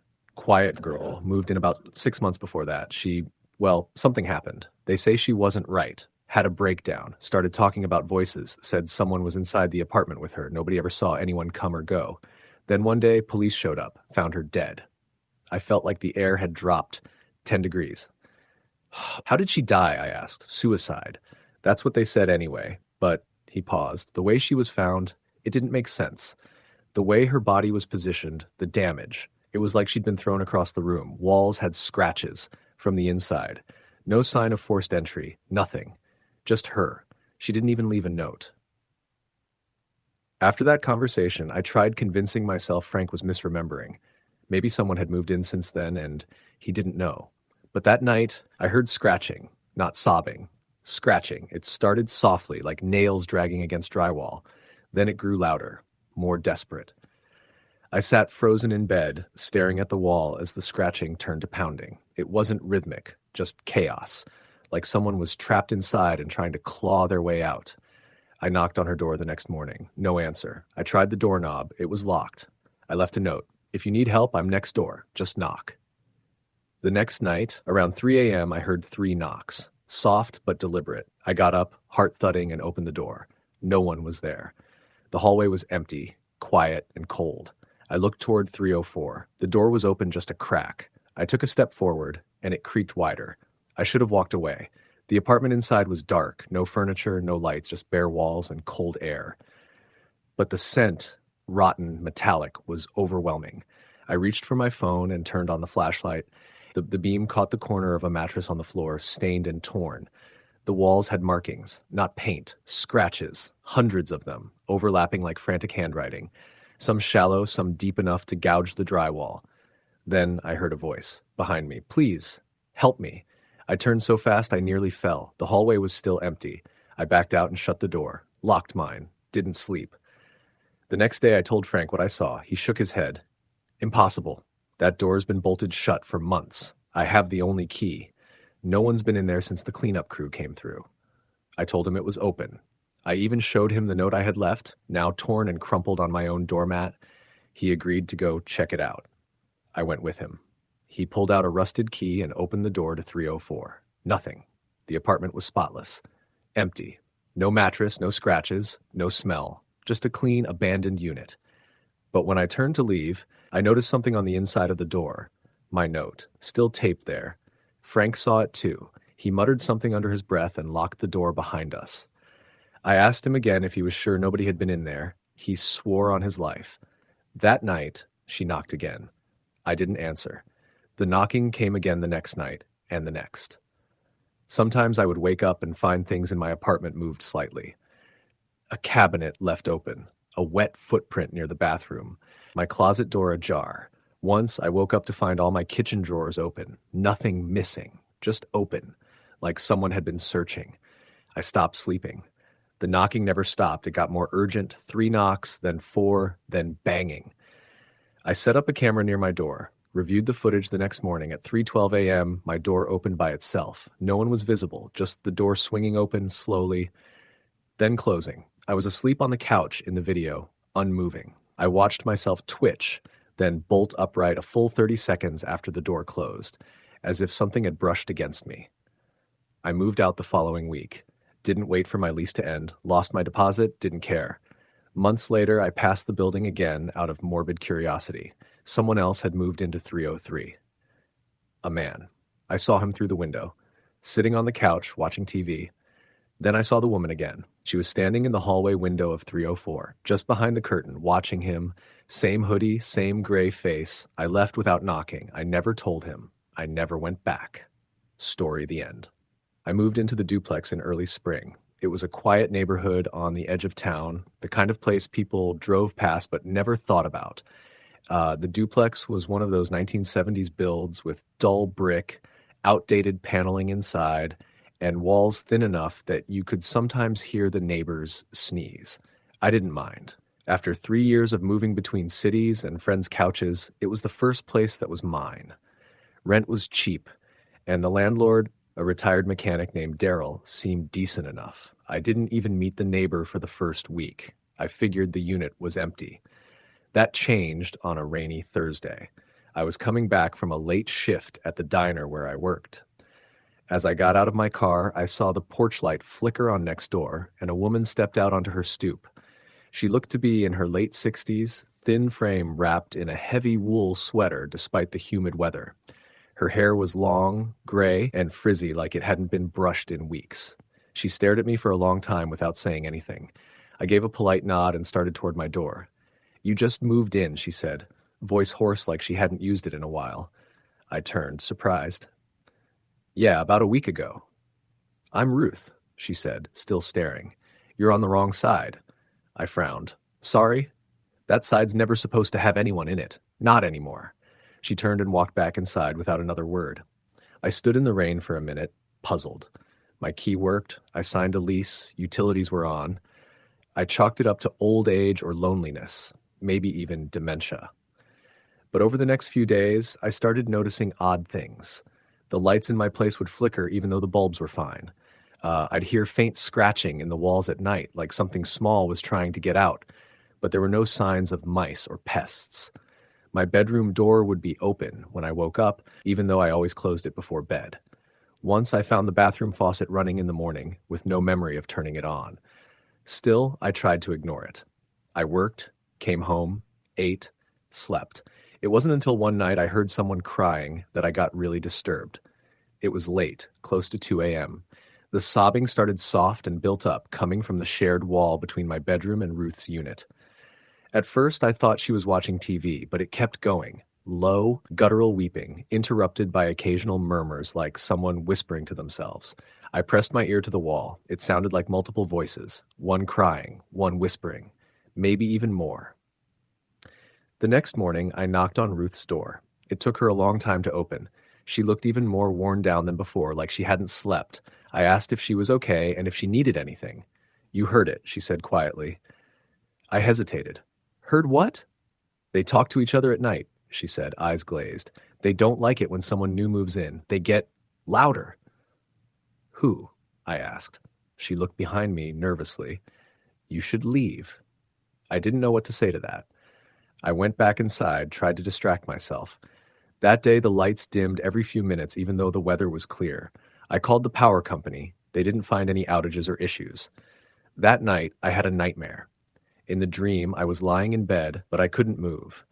A figure stood in the corner of my room, watching me. I couldn't see its face, just the black silhouette. It whispered in a language I couldn't understand, a rasping, wet noise that crawled under my skin. Then it started walking toward me. I tried to scream, but my mouth wouldn't open. The closer it got, the colder I felt, until I woke up gasping, drenched in sweat. My bedroom door was open again. I sat up and saw movement in the hallway. I froze. There was a shadow just outside the door, but there was no one there when I rushed out, flicking every light on. My apartment was empty. Silent. Too silent. I couldn't shake the feeling something was hiding just out of sight. The next day, I took the day off work and went to see Daryl, my landlord. I asked him about the history of the place. He looked uncomfortable, shifted in his seat. I mean, it's just an old duplex, he said. Nothing special. Ruth said no one's supposed to live in my unit, I pressed. He exhaled, rubbed his jaw. Look, people say things. Ruth's been here forever. Her husband passed maybe 20 years ago, and she hasn't been the same since. What about the unit? I asked. Has anything happened there? Daryl hesitated. There was a guy who lived there in the 90s, James Gibbons. He was a shut-in, paid rent on time, quiet. No one saw much of him until someone complained about a smell. But as cops came and found him, gone. Not dead, just gone. Food was rotting in the fridge, all his stuff was still there, lights on. But he wasn't. No sign of struggle, no forced entry, just vanished. What about after that? A few people moved in over the years, never stayed long. Complaints of noises, seeing people who weren't there, stuff moving. One guy claimed he woke up with scratches all over his back. I stopped renting it for a while until you. Why didn't you tell me? Would you have signed if I did? I left, stomach turning. That night, the scratching in the walls came back. Louder this time. It moved like something crawling just beneath the plaster. I turned on music to drown it out, but the moment I shut it off to sleep, it returned. And this time, there were voices again. Clearer. You don't belong here. I sat up in bed, frozen. The voice came from the wall, directly beside me. A man's voice. Then a child giggling. Then silence. I couldn't take it anymore. I got dressed, grabbed my keys, and walked outside. I needed air, a break, anything. That's when I saw Ruth standing on her porch again, barefoot in her nightgown. She was staring at my door. They've noticed you, she whispered. You shouldn't have stayed. What do they want? I asked. She turned her head slowly. Company. I backed away. I'm leaving. First thing tomorrow. You won't make it, she said, then went back inside. I didn't sleep.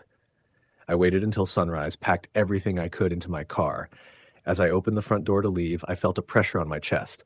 Not physical, but heavy, emotional, like something trying to convince me to stay. I shook it off, walked to my car, and saw something that made me freeze. Ruth's unit was wide open. Inside, it was dark, too dark for morning, and standing in her doorway was the same silhouette from my nightmare. Tall, thin, no features. It watched me. I blinked and it was gone. I didn't look back. I drove until I was 2 towns over. For weeks after, I had trouble sleeping. I kept seeing flashes of movement in mirrors, hearing faint scratching sounds even in my new place. Then it stopped. About 2 months later, curiosity got the better of me. I drove back to that neighborhood. The duplex was still there, quiet. Ruth's unit had police tape across it. I asked a neighbor nearby what had happened.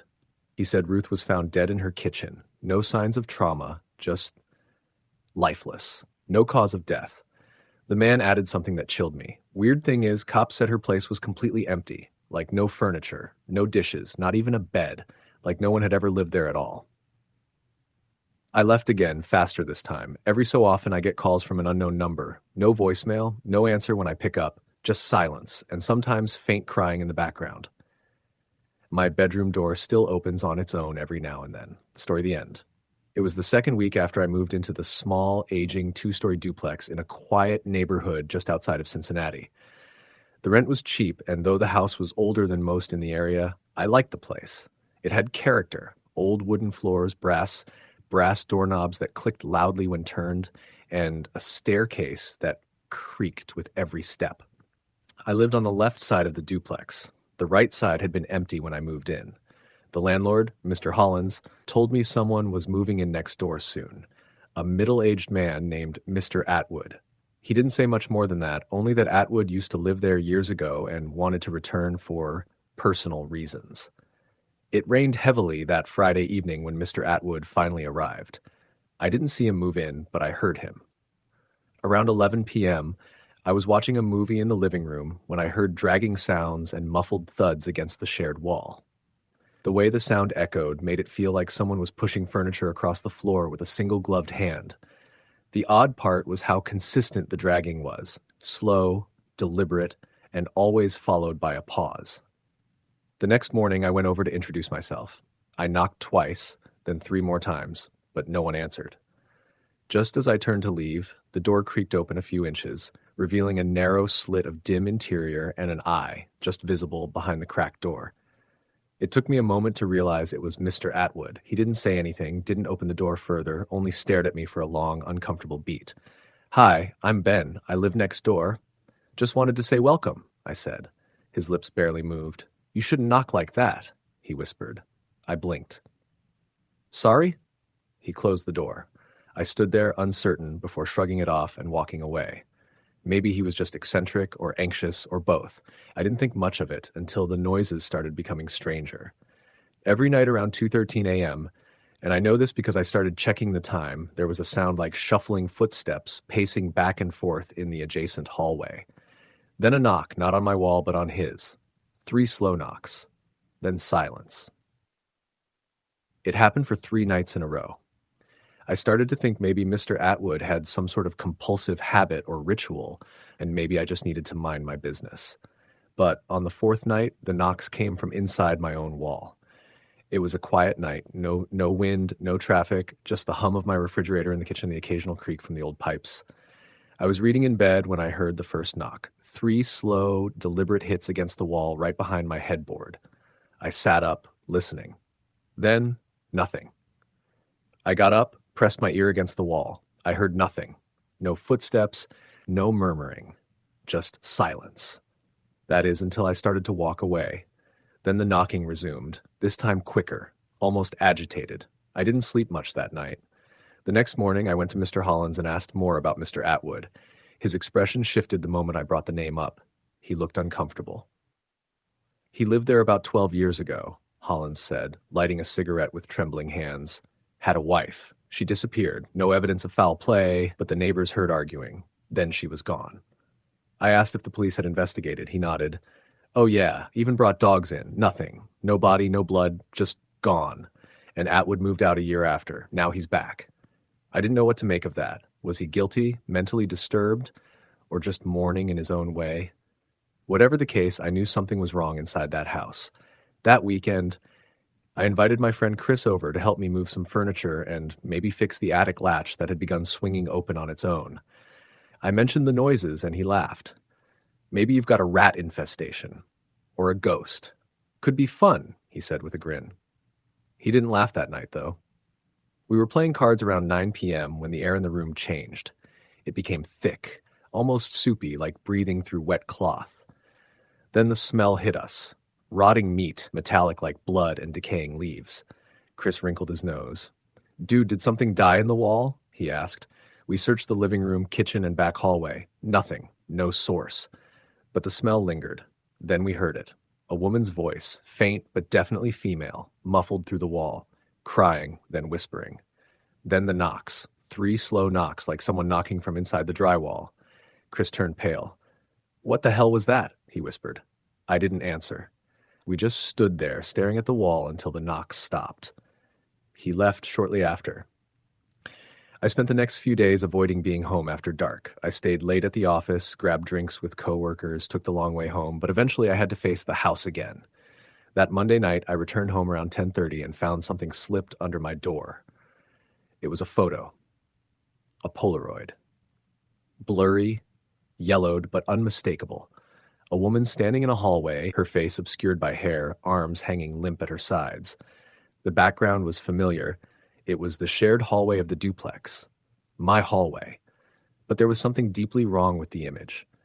Her feet were a few inches above the ground. I ran to the landlord first thing the next morning. Hollins just shook his head. No one else has keys, Ben, he said. If someone's messing with you, it's not through me. I went to the police next. They asked if I had evidence.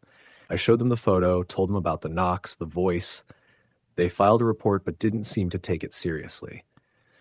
The next few nights got worse. One night I woke up to find the hallway light on. I knew I hadn't left it on. I got up and turned it off, went back to bed. 30 minutes later, it was back on. Then the bathroom faucet turned on by itself. The toilet flushed. The attic door dropped open, even though I'd nailed it shut the day before. But what truly broke me was the shadow. It was around 2 a.m. I was sitting in the kitchen with all the lights on, too afraid to sleep. I looked toward the living room and saw movement. Not the kind you imagine in the corner of your eye. This was solid, distinct. A figure moved from one side of the room to the other. I didn't hear footsteps, but I felt them, like a vibration in the floorboards. I grabbed the phone and called the police again, but before I could finish dialing, the line went dead. Just static. That's when I saw the front door open. No wind, no force. It simply eased open like someone invited themselves in. I called out, "Who's there?" Silence. Then a whisper from the hallway. He buried her beneath the floor. I ran. I stayed with Chris for the next 2 nights. I debated whether to break my lease, lose my deposit, burn the whole place down. But something in me needed closure. I needed to know what was happening. I returned on Thursday with a crowbar and a flashlight. If there was something under the floor, I was going to find it. I pried up the boards in the hallway where the knocks had been loudest. Underneath was only insulation and dust. But when I moved closer to the shared wall, our boundary, something changed. There was a section of floor that looked newer. The wood wasn't the same grain. It had been replaced. I hammered at it. After removing the board, I found a small void beneath. Then cloth. A sleeve. I called the police. They excavated the space between the two duplexes. They found the remains of a woman, partially mummified, wrapped in bed sheets, stuffed into the wall between the homes. Forensics matched her to Mr. Atwood's wife, missing since 2012. Her throat had been crushed. They arrested Atwood 2 nights later. He never resisted, never spoke, just stared forward with blank eyes as they let him out. Afterward, things changed. The knocks stopped. The air cleared. The smell never returned. But sometimes on rainy nights, when the house is quiet and the wind presses against the siding, I still hear the faintest whisper coming from the old hallway. Thank you. Story the end. When I first moved into the duplex on Larkspur Drive, I thought I'd found the perfect place. It was the kind of quiet, tree-lined street you imagine settling down in after years of chaotic city life. The unit was small but neat, with just enough room for me and my dog Benny. The rent was cheap, probably because it was a bit removed from the city center, but I didn't mind the commute. Peace and quiet was what I needed after a messy breakup and a draining job. The other half of the duplex was already occupied. I hadn't met the neighbor when I signed the lease, but my landlord, Mrs. Whitaker, had said he was an older gentleman who kept to himself. She called him Mr. Collins and assured me he was polite and quiet. Sounded ideal. The first time I saw him, it was late in the evening. I was coming back from the grocery store and saw a figure standing just beyond the hedges that separated our two porches. He didn't say anything, just nodded slowly and went inside. I remember thinking there was something strange about the way he moved, too stiff, like he was forcing every motion. He was thin, gaunt even, with sunken eyes and pale skin. I told myself he was just old, maybe in poor health. The weirdness started almost immediately. The first night, Benny wouldn't stop growling at the shared wall between our units. He wasn't the kind of dog to bark at every noise. But that night, he stood at the corner of the living room and growled low and steady, like something was on the other side. I told him to cut it out, and eventually he did, but the next night he did the same thing, and the night after that. Always at the same spot, always late at night. Then came the knocking. It started as soft taps on the wall between my bedroom and what should have been Mr. Collins's living room. Just 3 soft knocks, tap, tap, tap, always around 2:30 in the morning. The first time I figured it was just him knocking something over or maybe needing help. I got out of bed and opened my front door to check on him. I walked over to his unit and knocked. No answer. I tried again, louder this time. Still nothing. But as I turned to go back, I noticed something odd. His windows were completely dark, but not in a lights-off way. They looked blacked out, like painted over or covered with something thick. I leaned in closer and saw what looked like heavy plastic taped across the glass.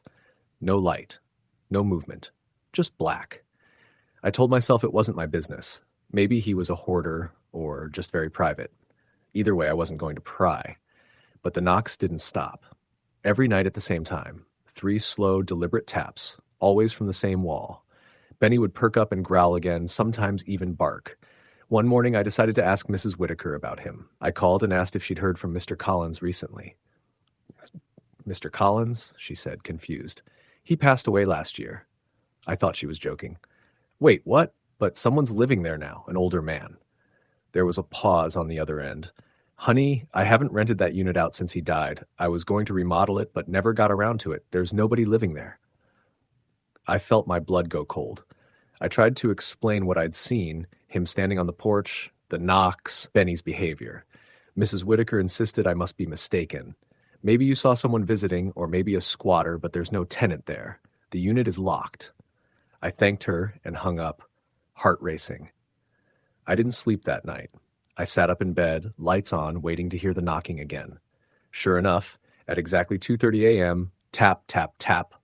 I jumped out of bed and grabbed a flashlight. I went outside and crossed to the other unit. The door was still locked with a padlock. I checked all the windows. The plastic sheeting I'd seen earlier was still there. But then I noticed something I hadn't before. The porch light was on. I know I hadn't seen it lit before. It was dim, flickering, but definitely on. I got closer and saw that the bulb was covered in grime, like it hadn't been cleaned in years. My skin prickled as I stepped back and scanned the windows again. Behind one of them, I saw movement. A shadow. Just for a second. Like someone moving across the room inside. The next day, I called the police. I told them I suspected someone might be squatting next door. An officer came out, took a look around, and even tried the door. Still padlocked. He shined a flashlight through a small break in the plastic on one of the windows and said the place looked empty. Dusty, cobwebs everywhere, nothing inside but old furniture. But I saw someone, I insisted. Multiple times. He shrugged. Could have been a trick of the light, or maybe you're dreaming this. I wasn't. That night, I tried recording audio in my room. I left my phone near the wall and set it to record before I went to sleep. I was half awake at 2:30 a.m. when I heard the taps again. In the morning, I checked the recording. At the 2:30 mark, clear as day, 3 knocks. Then, about 10 seconds later, a voice. Raspy. Male. It whispered, "Let me in." I dropped my phone. I tried to convince myself it was a prank or some kind of audio distortion. But every night, the same knocking. And soon, it escalated.